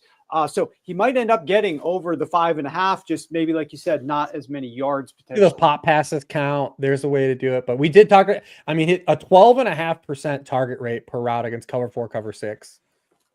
Yeah, which is what they're living. Yeah, it's just that my only worry is you're talking about Mahomes is gonna have to get the ball out quick. Well, that more often than not doesn't lend to wide receivers. That's gonna be check down to the running backs. So for over the intermediate routes. So I would be looking more to running back receptions rather than receiver receptions in this case. That would be my worry. And you know how good Philadelphia is inside the red zone to wide receivers. So it's going to limit Worthy's volume in some of those scoring situations. I know that Worthy is a popular player just because of his speed and things, but I don't feel as confident with one. I like the data that was used behind it, though. That was good use of that. I also like Austin versus Rich here, and I'm just gonna side with Team Austin because I just like when Rich is wrong. So we're Team Austin here, moving forward. Speaking of running backs, I think we are gonna get to a Kansas City running back here in just a second. Before we do that, though, I do want to bring in Brian talking about 4th down conversions. Brian from New Jersey. Absolutely love your guys' analysis. My favorite prop bet, Super Bowl 59, Eagles over 1.5 4th down conversions, plus 130 at DraftKings as of Friday the 31st. Love it for 4 reasons. Eagles are in the forefront of the NFL analytically. They know the numbers. They're going to be aggressive. They follow the numbers. Goes back to the Doug Peterson era. Number 2, they know you're not going to beat the Chiefs kicking field goals. They're going to be aggressive. Number 3, Jake Elliott's actually even been struggling too, so another reason they're not kicking field goals. Number 4, the tush push, brotherly shove. It's a big advantage for them. If it's short, they're going to be aggressive, not only midfield, not only in Chiefs territory, but even backed up in their own field. I see them going for it. This number hit in both the recent Eagles Super Bowls. They both went over Super Bowl 52 and 57. Love it. Again, Eagles over 1.5 4th down conversions, plus 130. Thanks, guys. I don't hate this one, Brian. I'm right on board with you here with the thought process. And I sort of laid out why I like this one with the prior discussion in the first hour of this show, which is I see a lot of 3rd down attempts in the future of the Philadelphia Eagles because of their commitment to the run game and the fact that they're probably going to be in some 3rd and manageable situations. But inevitably, if you look down the list at all the other teams that have gone up against the Kansas City Chiefs, you're talking about 14 to 15 3rd down attempts. What ends up happening there is you're going to have 7 or 6 or 8 different conversions, but that's going to leave you with a lot of 4th downs that you can potentially go for. And like you said, they're one of the forefront teams at the analytics, as well as the edge that they have over everybody else, which is that tush push. And so for those couple of reasons, I do think that we probably will get over 1.5. So I'm in agreement with this one here. Mm-hmm. And what also helps to that is because Kansas City first in time of possession, that's going to limit Philadelphia's offensive snaps. So if they have an opportunity to go for it and hold on to their drive, I like it as well. Yeah, good point. Good point. Yeah, I think this is one where we're just all like, yep, agree. Yeah. That's another one, plus money. I mean, plus money it's There aren't many plus money options up on the betting board. I mean, and some of them are like plus, and so for it to be plus money and have a valid reasoning, Sirianni's aggressive philosophy, Casey's defensive vulnerabilities, time of possession. Yeah, I like it. We're in, Brian. We're in. Let's move on. We have like a collective team parlay. Yeah. We're gonna start offering deal sheets if we're following the Shark Tank. Like we're here. We're ready to go on this one. All right, Blaine. We have our next one up here with Blaine with a Goddard prop. My favorite Super Bowl prop is Dallas Goedert over 51.5 yards. I think it wins because this comes down to Kansas City's defense on Jalen Hurts. Hurts has some of the biggest splits in the league when it comes to facing pressure. He looks elite when given time, but he struggles significantly when he's pressured. I think Spags sets the tone early, dials up consistent pressure, and limits the time Philly's wide receivers are going to have to develop routes down the field. This is going to force Hurts into quicker, shorter throws, and that's where Goddard comes in. He's going to find himself matched up against KC's linebackers where he has a clear size advantage. On top of that, Spags has a history of shutting down all-star running backs in big games. This means Saquon Barkley is going to be stopped from explosive plays. That's going to put the focus on Philly's run game, leaving plenty of opportunities for our tight end friend. And as a bonus, Goddard has exceeded his longest reception prop in all 3 of his playoff games. His longest reception prop for Sunday is 18.5 yards. This means he could do it with just 3 or 4 catches. Give me Goddard over 51.5 yards as my best bet at minus 115. Yeah, and this one has been bet up. We kind of talked about ones that the public are on, and this is a yardage total that's definitely been bet up so far since we opened, the Monday after the championship games. But as Blaine laid out, I mean, I think it's for good reason. Like, there's a lot of reasons why you would like this one, and I can add some more to that. He's been a much bigger focal point of the offense in the playoffs now that he's back healthy. We had some questions about, well, we haven't seen a lot of AJ Brown and Devontae Smith and Dallas Goedert on the field together in the regular season. What does this look like? Well, it's looked like Dallas Goedert has been a focal point of the passing game ahead, really, of Devontae Smith. He has a 29% target share, targeted on 24.3% of his routes. And then we also have the matchup situation here. We talked about in that first hour how good Kansas City's been against wide receivers. It has not been the case here for them against tight ends. They face the 7th most tight end targets in the regular season. They allowed the most yards per target to the position. Again, I don't really like how everybody seems to be on this. I might pay a little bit extra vig and just take over 4.5 catches. That has not moved up yet, at least when we're recording this on Tuesday night. But I mean, like, the logic here on Goddard and him having a big game and his overs, even his anytime touchdown, all of it is there for Goddard in this game. It really is a good spot for him. Also, yay, women. We don't get too many of us. You got to call them out. That was a beautiful response. I love all the data to back it up. And I also wrapped with Saquon. Hey, she backed it up. It was a really good one. I'm in full agreement. My only worry is you're literally what you said, you laid out, is that every single person on the planet is on this wager. I think it might have been the first one that I saw immediately once we knew who was in the Super Bowl. Everyone just gravitated towards that. So when the collective is on one wager, I don't know, that always scares me. Yeah, and I agree with you 100%. Love that, Blaine, submitting the video. We already actually submitted this to sub, so I won't break any secrets here. If you're a subscriber, you got it at a much better number than this when we submitted it earlier. I still don't hate it, but to the point of, like, is the value gone from this or not? It makes it a lot tighter in the market right now. And the issue is, what I liked about seeing the Eagles last game is they were doing a lot more read option and different derivatives where you have the 3 options real quick, where you've got the risk of Saquon running it, or Jalen could pull it, or he pulls it and just throws the quick crossing route to Goddard. And there's just so much for those defenders that are close to the line of scrimmage in the front 7 there to think about and try to react and keep their discipline. It makes it really challenging for them. And Goddard was being used off of some of those passes very frequently. So, and Warren, the other thing too, you mentioned that the yardage is already up higher than what you gave out to the subs, and Raymond talked about, well, maybe now because the number is so high, I would pivot to receptions. Where the number is now, would you still back the 51.5 or consider the receptions instead? Yeah, the trick with I probably still lean to 51.5 if I had to pick one of the other. And I'm not saying receptions might not win, but I just worry about play volume in general in a Super Bowl. And because the Chiefs give up so many yards per tight end catch, dead last, worst in the NFL, I probably still lean to that and hope that he gets one longer run after the catch, as opposed to have 5 or 6 or 7 catches here. But I don't dislike either. I think it's the perfect, player to find voids. And if you're Steve Spagnuolo, you're like, I don't want to get beat by a deep shot to AJ Brown. I don't want to get beat by Saquon Barkley, but like you'll give up the paper cuts if you have to give up something to a Dallas Goedert. So I think that it still does make a lot of sense to me. The one interesting thing I just want to ask Richard, I know we got to move this along. We got two more submissions to round out our top 10. The one interesting thing is they don't throw the ball. Actually, this sets up the next prop that we're going to get to. They don't throw the ball, the Eagles, a lot to Saquon Barkley. So you're not getting a lot of running back targets. And so Dallas Goedert is sort of that de facto, quick running back out of the backfield, but he's not really the running back out of the backfield, but he's getting a little bit more volume because they just don't throw the ball as much to Saquon Barkley.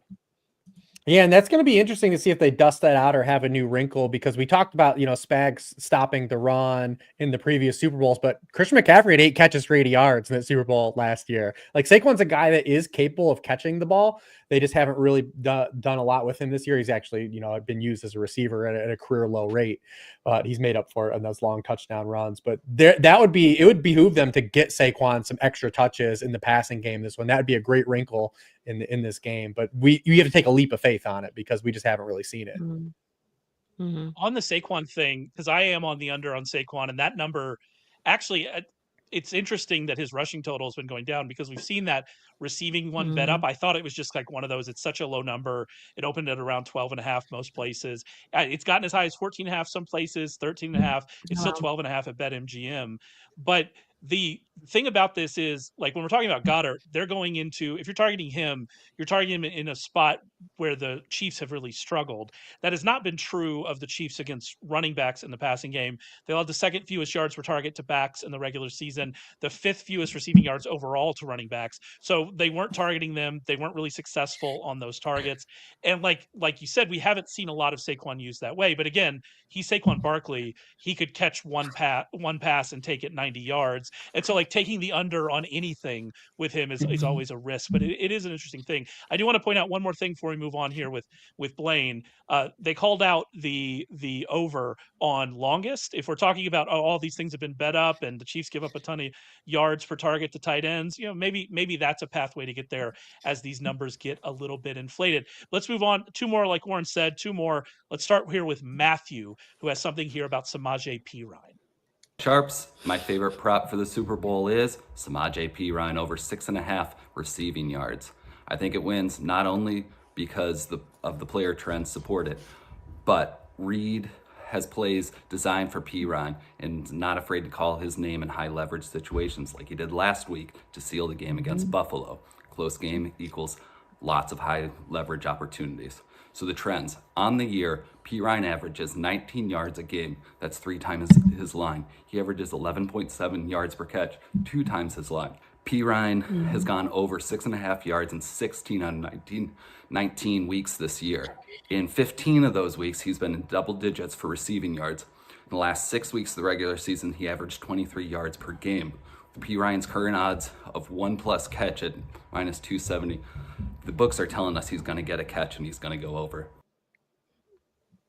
I love this one. And if you read my Sharpable analysis article, you know why. I think this is a smash bet.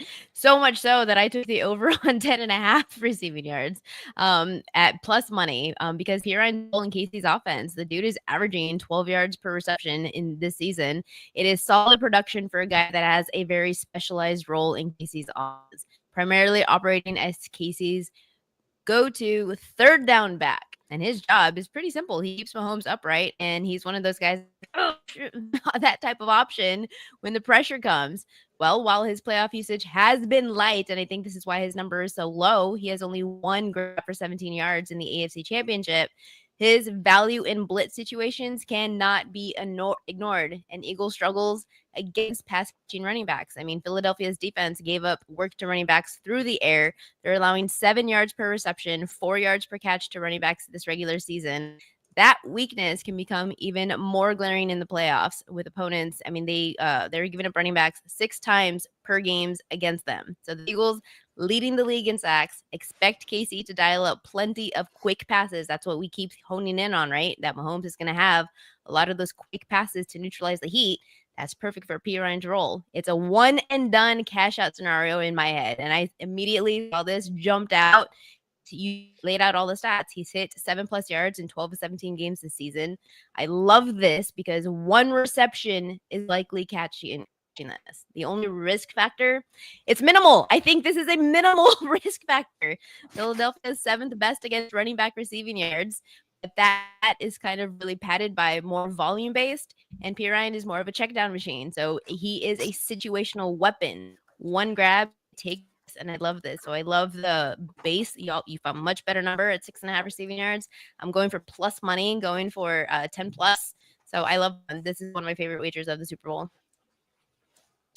Yeah, Pam, I'll just say I like the idea of a guy like this with that low number to ladder him and take a couple of alts, because if he does catch one, especially in space, and if you think about it, I actually saw P. Ryan be interviewed at the Super Bowl last night on that opening night thing, and one of the guys was asking him a question about how he maintains his nerves when he gets called and he gets subbed into the game and he knows the play is probably going to be for him because he doesn't have very many plays and he's going to the game. And, how does he maintain his cool and how does he catch? He's basically just like, well, that's my job. I'm a pro football player. This is what we do. But the point is, like, that's what they do. They bring him into those one-off random situations where they call a perfect play. Andy Reid's got it well timed. It's a misdirection here. And then P. Ryan leaks out there and it's boom. And he not only he's going to get 6.5 yards, he might get 15 yards. So I do like taking some alts if you're looking to bet that one. And that's why in my article, I called him for exactly what you just laid out, that when he knows that he's going out onto the field, it's because he's going to get in that workload. And that's why I called him. He's a bit of a safety net. He's that steady presence when you know there's a lot of chaos going on. We need to slow things down. Who is our go-to guy? It's going to be P. Ryan. I love that one. Plus money. I'm going for plus money with him. I've got one more here, and this is from Alden. Finally, getting Patrick Mahomes, the man. We have to get Patrick Mahomes in here, and Alden does it for us. My favorite Super Bowl prop is Mahomes' longest completion under 35.5 yards. You can find this at BetMGM. So first of all, it's easy to see where this number comes from. His average longest completion over his last 10 games is 35.8 yards. But there's two problems with this line. First of all, the Chiefs' deep target rate of 8.4% and their average depth of target of just 6.5 yards were both 30th in the league, just better than Tua and Goff. And that's why Mahomes has gone under this line in 10 of his last 13 games. I think against the Fangio 2 high shell, they're going to keep passes close to the line of scrimmage as they've done all year. Second, the Eagles' defense has been excellent at shutting down the deep ball, allowing the lowest explosive pass rate in the league and third lowest EPA on throws over 10 yards. Slay and Mitchell have both been supreme, with Mitchell allowing just 5 catches on 15 targets for 24 yards in the playoffs, and Slay with 5 PBUs and a pick over that time. So you can lock in Mahomes under 35.5 yards now. This goes back to what Rich and I were talking about when we were breaking down the Kansas City Chiefs going up against Vic Fangio's defense. Ample amounts of quarters coverage or cover 6, and Patrick Mahomes did not throw the ball down the field very successfully against the type of coverage. He hasn't thrown the ball down the field against any type of coverage. We actually have a graphic for this. We didn't get a chance to pop it up during the segment when we were talking about the Kansas City Chiefs offense, and we won't worry about it right now, but Patrick Mahomes and the Kansas City Chiefs have been throwing the ball shorter. They've been very comfortable throwing the ball short over the course of this season. It's very atypical than the team that we've seen in the past with the lower ADOT this year, and they're just satisfied with throwing it short and matriculating the ball down the field. And against a defense like this, it just is difficult. The one thing that is a little bit concerning, but it's maybe not enough to push me off of this one, is that when you look at the last several games, I think last week being the exception potentially, they've gone over this number as they've integrated all the different receiving weapons back into this offense. And so while they still might not be throwing the ball deeper down the field, there is the potential with the integration of all these guys to create some mismatches or some advantages where you hit that one play that gets you over this. The second reason, I guess I said there's only one. The second reason is when you got a longest completion prop, I would rather be taking that on a quarterback that I think is going to be throwing fewer pass attempts, because then those pass attempts have to mean more. Here, it's going to be a lot of volume, in my opinion, from Patrick Mahomes throwing the football. And for that reason, a higher percentage chance that one of them could go over this number. That said, I do like the under here. I would not be betting the over. And I think everything we've talked about for this Chiefs passing game against Vic Fangio, against this Eagles defense, like it points us to that. Not even that they're just not pushing the ball down the field, as Alden brought up in there, but also I think at Rich's point about yards after the catch, like you would be worried, are we going to see Xavier Worthy create after the catch? Are we going to see, Travis Kelce create after the catch or something like that? And that's just not something we see from the Eagles. And so it's kind of like, well, they're not throwing it that far down the field, and it's going to be hard for them to create after the catch. And you put all that together. Yeah. And it makes a lot of sense. But then we have Jeff here in the chat as well. He said, same thing I said above.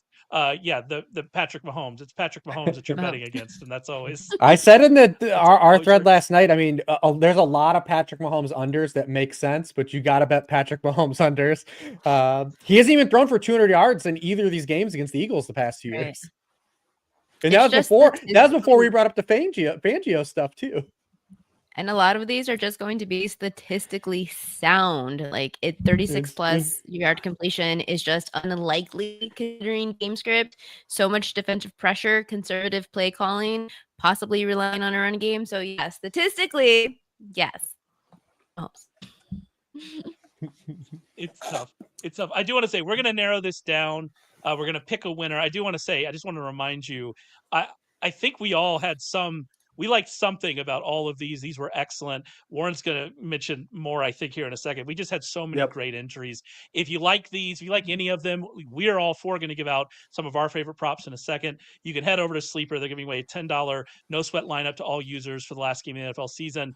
All you got to do is pick more or less on 2-player stat projections, and you can win cash. If you miss, you'll get your money back. And when you use the promo code SHARP, you get an additional $25 no sweat lineup the next day to try NBA picks. Make sure you head over there if you're interested in any of these. We have a lot of people in chat talking about it. Sleeper is a place to go to have a look at these. But now here we are. We have to. Yeah, those are great. Can I lay? They're all really good. It's like when you have your kids and they do something you're kind of proud of. It's like, our consumers, they all were thought out. Even if we didn't agree with them, if I didn't the reasoning and the rationale was all on point. Yeah, so I did love a lot of it. Can I lay down like an idea? And we don't have to agree with this, but this is kind of my thought process as we try to whittle down here. I am interested in looking at something that's like a Super Bowl bet, right? Like that's a bet that we're only going to be able to make it the Super Bowl. You're not going to be able to make it in some random game in October. And I think looking at that, coin toss. I don't know. It speaks to me. It's Gatorade coin toss. Yeah, we're gonna Gatorade in the coin toss. Out of left field, we've got the purple Gatorade. More yellow mustard. I'm into the coin toss. Warren might have lots of thoughts about the coin toss later on in the week. Stay tuned to this channel. Subscribe to the YouTube. But yeah, no, like when I'm looking at this list and we're trying to pare it down, I do like that idea of something that's maybe like that, especially that Eagles over 1.5 fourth down conversions, like that kind of thing is really interesting to me. What do y'all think? Yeah, I agree. I mean, I think as I was taking some notes here, it seems like a couple of the ones that really stood out to us, Eagles over 1.5 fourth down conversions, Eagles longest touchdown. Those are two that you can't really bet at any other point other than the Super Bowl. And then another one that I really liked was the one that we just heard at the end from Alden, which was the Patrick Mahomes longest completion under, because that really falls into a couple of things that Rich and I were discussing as it relates to the coverage here. The only concern that I have for that one is, like I said, I brought up two concerns. And so I sort of am leaning towards one of the other two, but I think those would be, if I had to pick like three for us to pick from, those would be the three: Eagles over 1.5 fourth down conversions, Mahomes under longest completion, or Eagles longest touchdown. And to Ray's point, these were the 10 best that we liked. There were some others that were great. Steve submitted one, Juju Smith-Schuster over 1.5 receptions. I will be betting that prop. I do like that prop. Andrew submitted this great Jalen Hurts anytime touchdown prop where he had his parlay pup sitting next to him, which is his dog, like a live dog, interacting with us a little bit and giving his take on the game. Great video from Andrew. Didn't make the cut, but we really like that one. Logan had a great, interesting prop about shotgun snaps. The issue with that one, Rich really liked that one, but the issue was you could really only find that one at Caesars, and so I didn't know if we really wanted to settle on one that you could only find at Caesars, but he liked that one. Armando gave a great one. Spencer gave a great one with Goddard to lead playoff receiving yards. There was just a number of them. Sean had a funny one of him actually attempting a field goal, and he took like the alt over on field goals, and he was standing in his kitchen, like acting like he was kicking the ball. So I said, you guys did a great job with regard to, and Cash, who's been commenting here, Cash Campbell, he was one of our first submissions because I wasn't accepting the submission, somebody else was, but they were sharing them with me as they came in. And Cash did a great job. I'm not sure where you're from, Cash, but you're like standing in front of like a palm tree or something. It was a great video. You did an excellent job as well. So everybody did. Like, I was just really, I guess you could say, Kendrick Lamar song, I think, humbled by the quality of the submissions and like the kind of enthusiasm for this contest from the various different people that are watching us. So that's awesome. It's all I could ask for. I'm so proud of you. I wish I could express to the listeners how hard Warren had to work to get a pop culture reference in, because I'm not sure he's seen a television show that's not NFL football for I'll catch up on months. them all, and I'll catch up on them all in a little while. It is cellular telephone. That's just the way I'm just gonna call him cellular from now on. Bring it back. But I think it's up to you, Warren. You're the decider here. You're the decider on which one of these picks. I agree with you. I will say I will also throw in some love there to the both teams to complete the first pass attempt. Again, it's just a fun one. The problem with that one, it ends a little early. Like we're going to be done with that. You're not going to be sweating that for a long time. So that knocks it down a rung. But I like that one as well. But ultimately, Warren, I mean, this is your decision. It's your show. You tell us. Well, the one that I think is going to keep going the whole time, because the under longest completion could end, right? The over 4.5 fourth down conversions, which I like as well, and bet that one could end. The one that is never going to end until the final whistle is the Eagles to have the longest touchdown, because even if they've got an 80-yard touchdown or something, you never know what could happen with the Kansas City Chiefs, and kickoff return touchdowns or punt return touchdowns count for this as well. And so you're always going to have that question mark as to, is there going to be a longer touchdown than the one if the Philadelphia Eagles even get one up on the board? And then if the Chiefs have a nice 30-yard touchdown, then you're going to be pulling for Saquon Barkley or A.J. Brown or any of the explosives the rest of the game. So it's a unique prop bet that you can't bet during the season. It's something you'll be able to root for all game long. And I think we all believe from a matchup perspective and the way the game unfolds perspective that it probably is going to win. Like, we like this bet to win. And to Rich's point, this is a great line. And you can get this line at -110 at DraftKings or -118 at FanDuel. So if you guys agree, I think we go with Eagles to have the longest touchdown. And that was submitted by who was that one? That was Taylor. Taylor submitted that one. Do you guys like that one?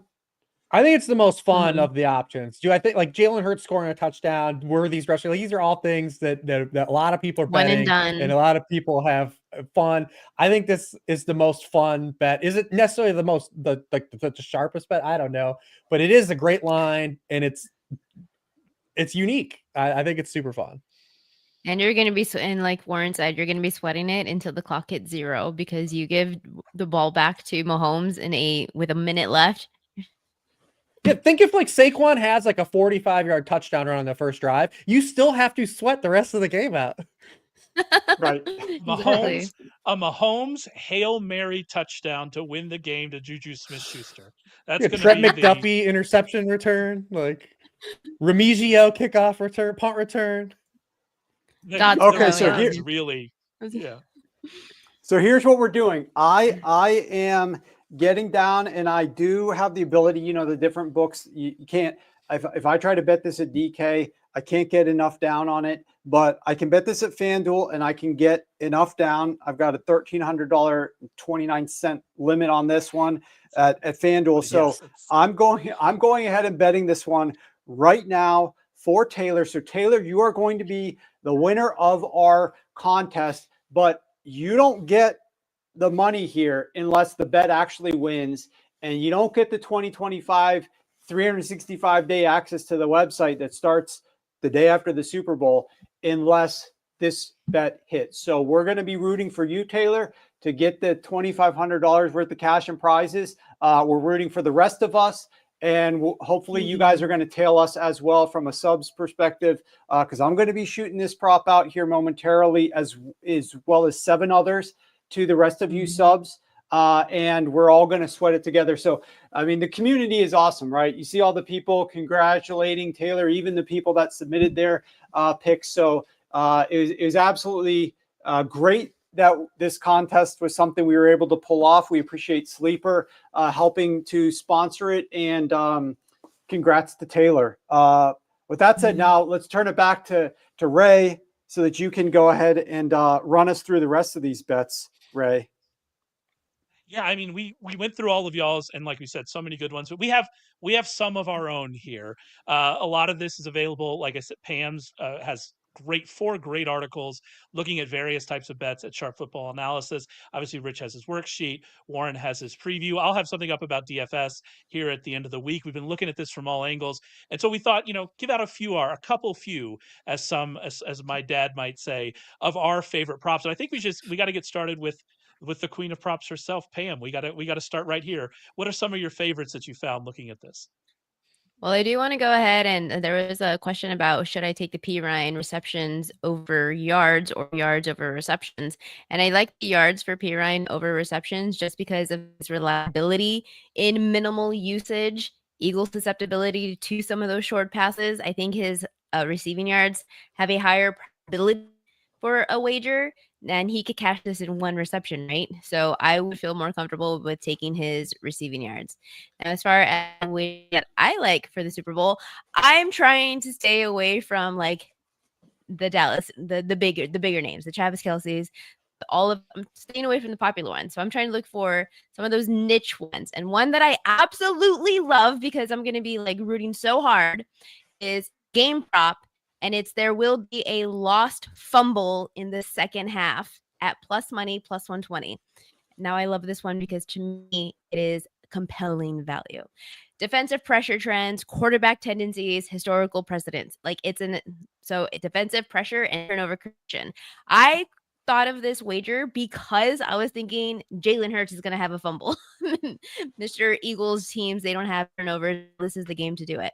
The defensive pressure, turnover creation. The Chiefs' interior dominance. You have Chris Jones, George Karlaftis. That's a great duo for quarterback strip sacks.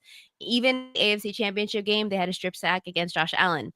KC's blitz heavy scheme that creates unblocked pressure at a league best. They're targeting Jalen Hurts, slower release time, which is 3.01 seconds per throw.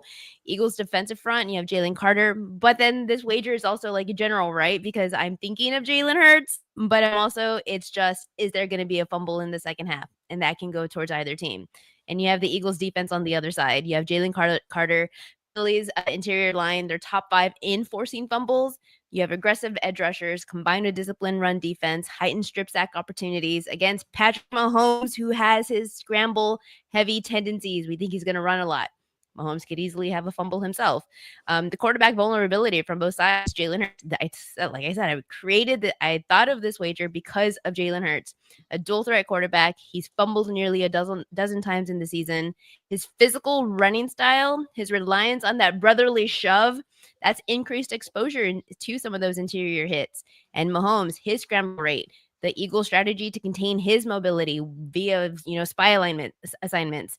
That's going to force some of those risky plays in collapsing pockets. Now, there is a wager for a fumble in the first half or a fumble in the second half. I'm going for the second half game script because fatigue. I love the under in this matchup.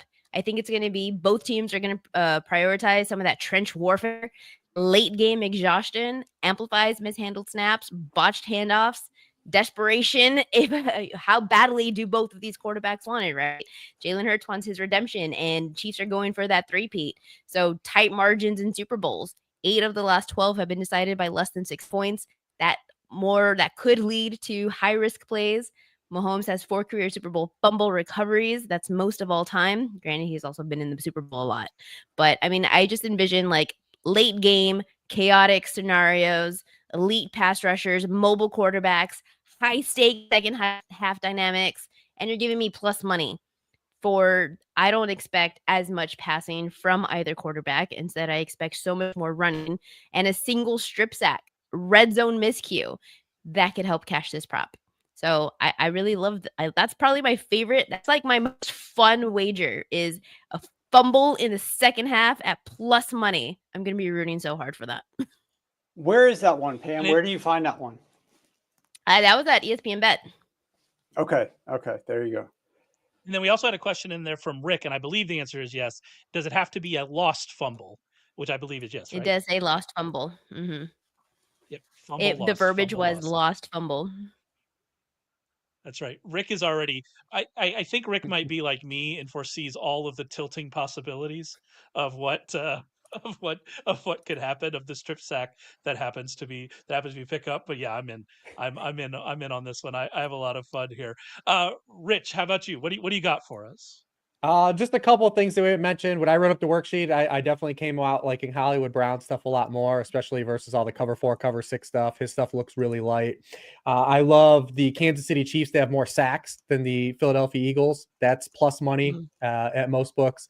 And then my favorite long shot bet is not Jalen Hurts to score. Everyone's betting Jalen Hurts to score. How about Jalen Hurts to score twice as a long shot bet? So like that's my favorite one for Jalen Hurts to score 2 touchdowns in this game. But I want to encourage everyone, while we gave a lot of props out, the best thing you could do, especially in Super Bowl, open those apps during the game. And I know you want to be watching commercials and you want to see the Fantastic Four trailer for the 37th time you've seen it, but the live lines, don't forget about those live lines.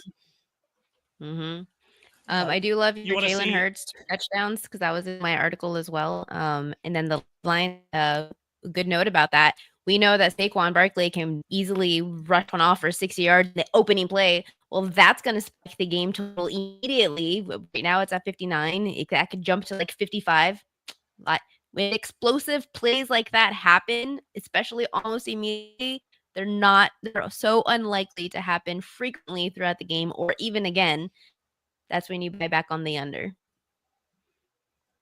Like that Rich's was, you want to watch the Fantastic, Four trailer and not that you want to like speak to the people around you in the house. Like that was his thing. But I do agree with the live betting. I do have a couple here to go through. I think Isaiah Pacheco's longest rush under 8.5 is one that's really interesting to me because it kind of plays on what Warren was talking about with Mahomes. And if Mahomes is going to throw a lot of passes, that gives you a lot of opportunities to hit that over the longest. And that's one of the concerns. But we don't expect Isaiah Pacheco to get a lot of carries unless he comes out and just has the hot hand. And if he does, it is what it is. But he has 5 carries in each of the first 2 post-playoff games.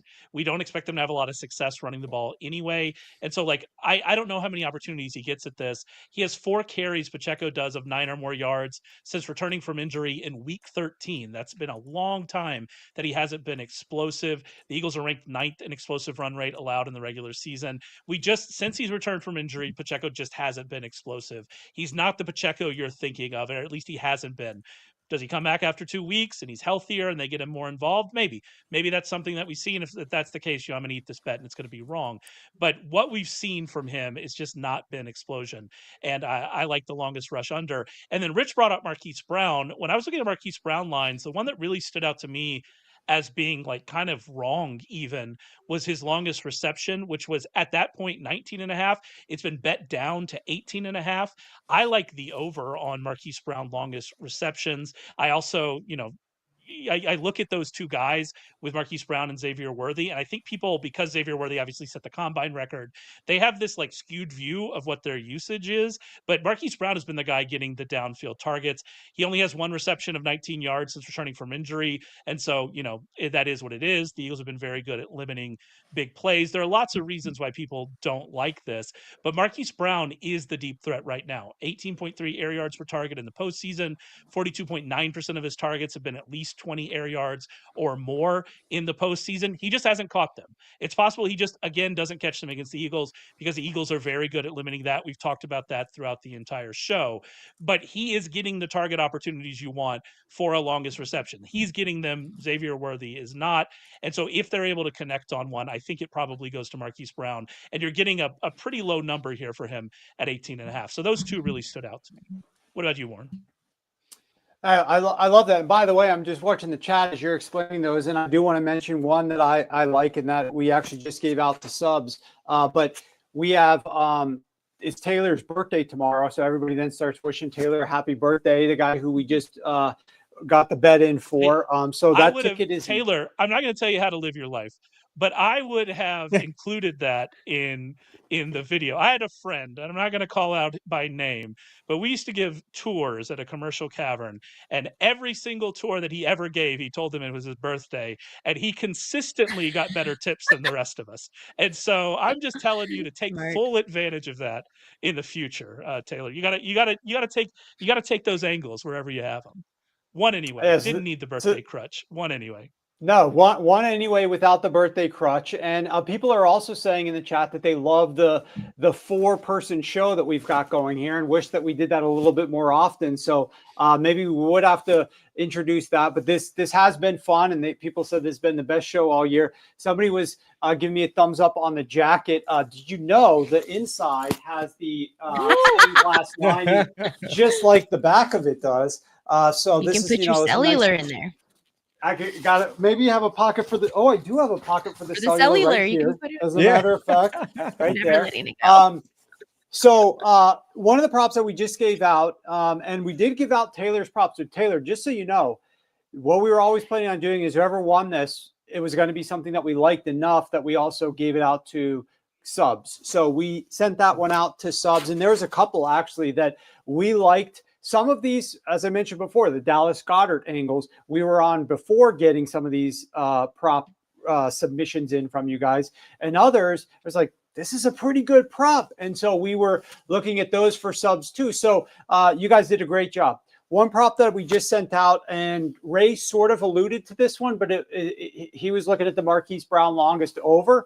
It's sort of the inverse of that. It's the Xavier Worthy longest under, and this is one that Rich and I both were liking, and I think Ray did as well. It's again playing towards the angle of Patrick Mahomes and his struggles throwing against cover 4, cover 6, and Marquise Brown's struggles at just simply having success. And Rich mentioned some of the stats earlier. You want to jump on in a second, Rich, and reiterate those, but struggles for Xavier Worthy against cover 4 and cover 6 type coverages. He has not performed very well this season. He's a young player. This type of coverage might frustrate him. Not going to get a lot of man. And the no blitz rush that Fangio might give to Patrick Mahomes could slow things down. So in addition to this team already being a team that's not looking to take the deep shots, this type of coverage is going to further limit Xavier Worthy. But I'll just let you, Rich, share those couple of stats for Xavier Worthy's actual stats against this type of coverage since you've got them. Yeah, I brought him up earlier in the show. If you go back to the beginning and kind of go back there and you want to hear like the full thing, so I just give you like the kind of, expedited version of just, against cover 4, cover 6. He's only been targeted on 12.7% of his routes. He averages his lowest yards per route run, only 1.03 yards per route run against those coverages. And it's because he gets a lot of screen passes, like playing man coverage against Xavier Worthy, like the Bills did, where he had 75 yards against man coverage, is because when he runs those drags, when they run that mesh, and you have the guys that get congested and they can't keep up with him on those plays. But that's like really all he's done. It's been a while since we've seen Xavier Worthy, catch like a real vertical ball. I know he had the jump ball, which I don't know what that call was. I mean, someone's got to explain what. Oh, you the one-handed where he stole it, yeah, and pinned it. Yeah. I mean, but it counts. It counts in the box score. But you got to go back and check out, and it's the yak. How much yak he's needed. A dependency on yak, where 62% of his yards have come from yak, the second highest rate of all wide receivers going against the defense, that is great at limiting yak for wide receivers. So for those reasons, I do think I don't mind the rushing ones and even the receptions for Xavier Worthy, but the yardage and the pop plays, I think are going to be pretty limited. And one other quick thing here that I'm going to add there, Seth mentioned, talk about the D-Hop anytime touchdown is a really fun way that you can bet this one, where you can bet D-Hop under 1.5 receptions or under like 11.5 receiving yards with an anytime touchdown. And if you parlay those two together, thinking that, hey, they might have brought D-Hop in, he hasn't gotten a lot of usage on the field recently, but down in the red zone, they need that wide catch radius that D-Hop might be able to provide, and they've struggled to score touchdowns down there against Fangio. Maybe they're going to roll out a tall, long-armed guy who could snag one of those.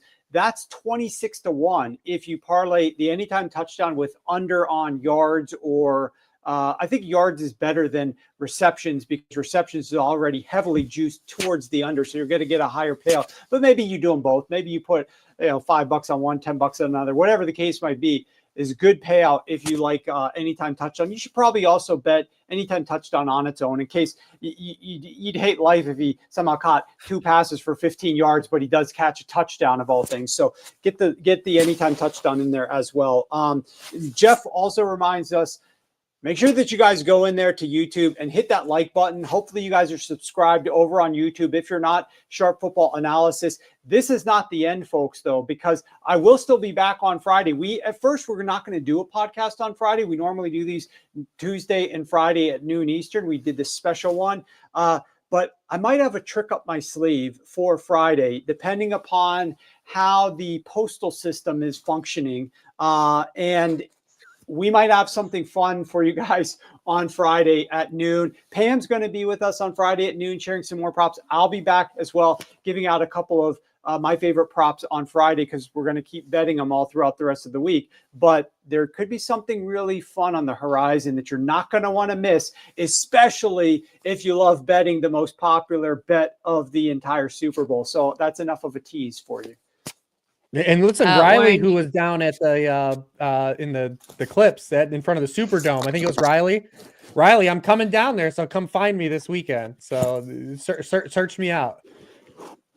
And you're talking about a tall guy in the end zone looking for Hopkins. Well, you know who else is also tall? Noah Gray. I'm going to throw out one more prop before the end of the night, and I want to talk about my love affair with Noah Gray. This is my dart for the Super Bowl. I'm doing a ladder for his receptions, and I'm doing anytime touchdown at 5-1, and I probably got a worse number at that. But I think this is just such a Noah Gray type of game. It's matchmaker in two tight end sets. The Chiefs deploy Gray in 22% of the plays, featuring 2 tight end formations that exploits some of the mismatches against defenses. His red zone usage, he's a go-to weapon when the field shrinks, and we think there's going to be a lot of shrinkage in this game. It's pressure held at Philadelphia's pass rush. The Eagles lead the NFL in sacks. We can talk about that over and over. Mahomes, we've talked about it again. He's going to need some of those quick release options. Fits the bill for a natural check down target, especially with KC's tight ends commanding 30% of the Mahomes targets under pressure this season. Game script, that bumps up his snap count. Tight Super Bowl. I think I love the under on this. Long, methodical drives, perfect conditions for Gray to have some increased snap volume, more opportunities to make an impact. The playoff usage, Eagles defensive focus, they're going to be focusing on Kelsey. I mean, so many props on whether he's going to win the Super Bowl and ride off into the sunset, asking his girlfriend to marry him. So who are they going to focus on? Him. Who's that up the for Noah Gray? I think he's just going to have an increased usage in this matchup. I have convinced myself that he is having increased usage in this matchup. They allow the 7th fewest receptions to tight ends, but most come from secondary options like Logan Thomas. So if KC does lean heavily on Kelsey, or even looking at that run game with Pacheco, some of those check down options, Gray's volume could dip. That's my worry. But over 1.5 receptions, you're already getting plus money, plus 110. I think it's a high probability wager at plus odds. Even a conservative 3 catches in a tight game script that cashes this prop. So I love his ladder, up to 9-1 for like 4 receptions, and his anytime touchdown is 5-1. I've convinced myself that Noah Gray is like the MVP, the unsung hero of Super Bowl 59. I love it, Pam. I have to say, I'm upset right now because a few weeks ago, it might have been 4 weeks ago, nobody was listening to my Noah Gray love, and I had to create an index card in a meeting that said Noah Gray overs, and I just held it up to the camera, and I cannot find it anymore. And I'm probably now, because you threw it out when he had 0 catches. That is probably accurate. I do believe I got it wrong that time, but I am still team Noah Gray. And by the way, just to plug the Super Bowl preview, a lot of interesting stuff about 12 personnel for the Chiefs. Who would be that second tight end? It would be Noah Gray. A lot of stuff in the preview there for Warren. So, Warren, talk us about your preview. Bring us home. Bring us all the way out of here. We've been here for going on 2 hours and 20 minutes. Tell them what we have to offer. Bring us home, and let's get out of here. All right. Well, before we do that, I just want to say there's a free prop contest up on the website right now at sharpfootballanalysis.com where you could win over $2,000 in prizes, and it's free, and it takes 4 minutes to enter. All you do is you go through and you pick your favorite side of 15 different props that we've got listed out there. One might be the Gatorade color, one might be the coin flip, and then some might be some player props or anytime touchdowns, things of that nature. It's very simple to go through. Get all your family members to sign up for it if you want to. We are going to be rewarding people with cash just for entering this contest, and it's free up at sharpfootballanalysis.com. I think all you got to do is search for sharp.football and click the free prop contest link.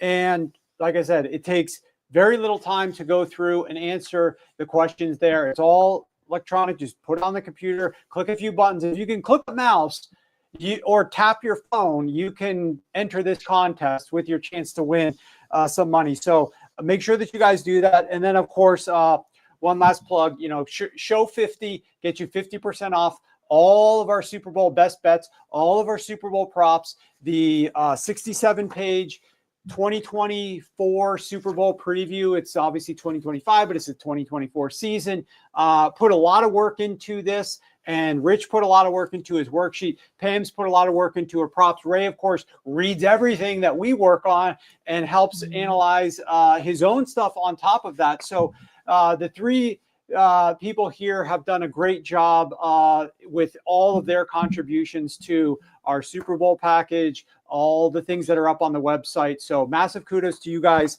as well. This has been a great and a very fun season, but we're not saying goodbye. We're just saying we'll see you on Friday, because we'll be back Friday at noon Eastern to go again. Good luck to Rich. Safe travels down to New Orleans. Have a ton of fun, my friend.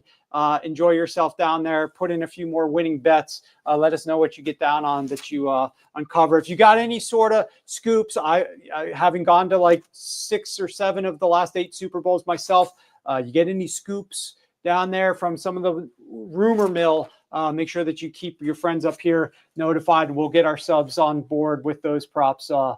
But otherwise, everybody, thanks for your participation in the show. Love you, and we'll see you guys on Friday, noon Eastern.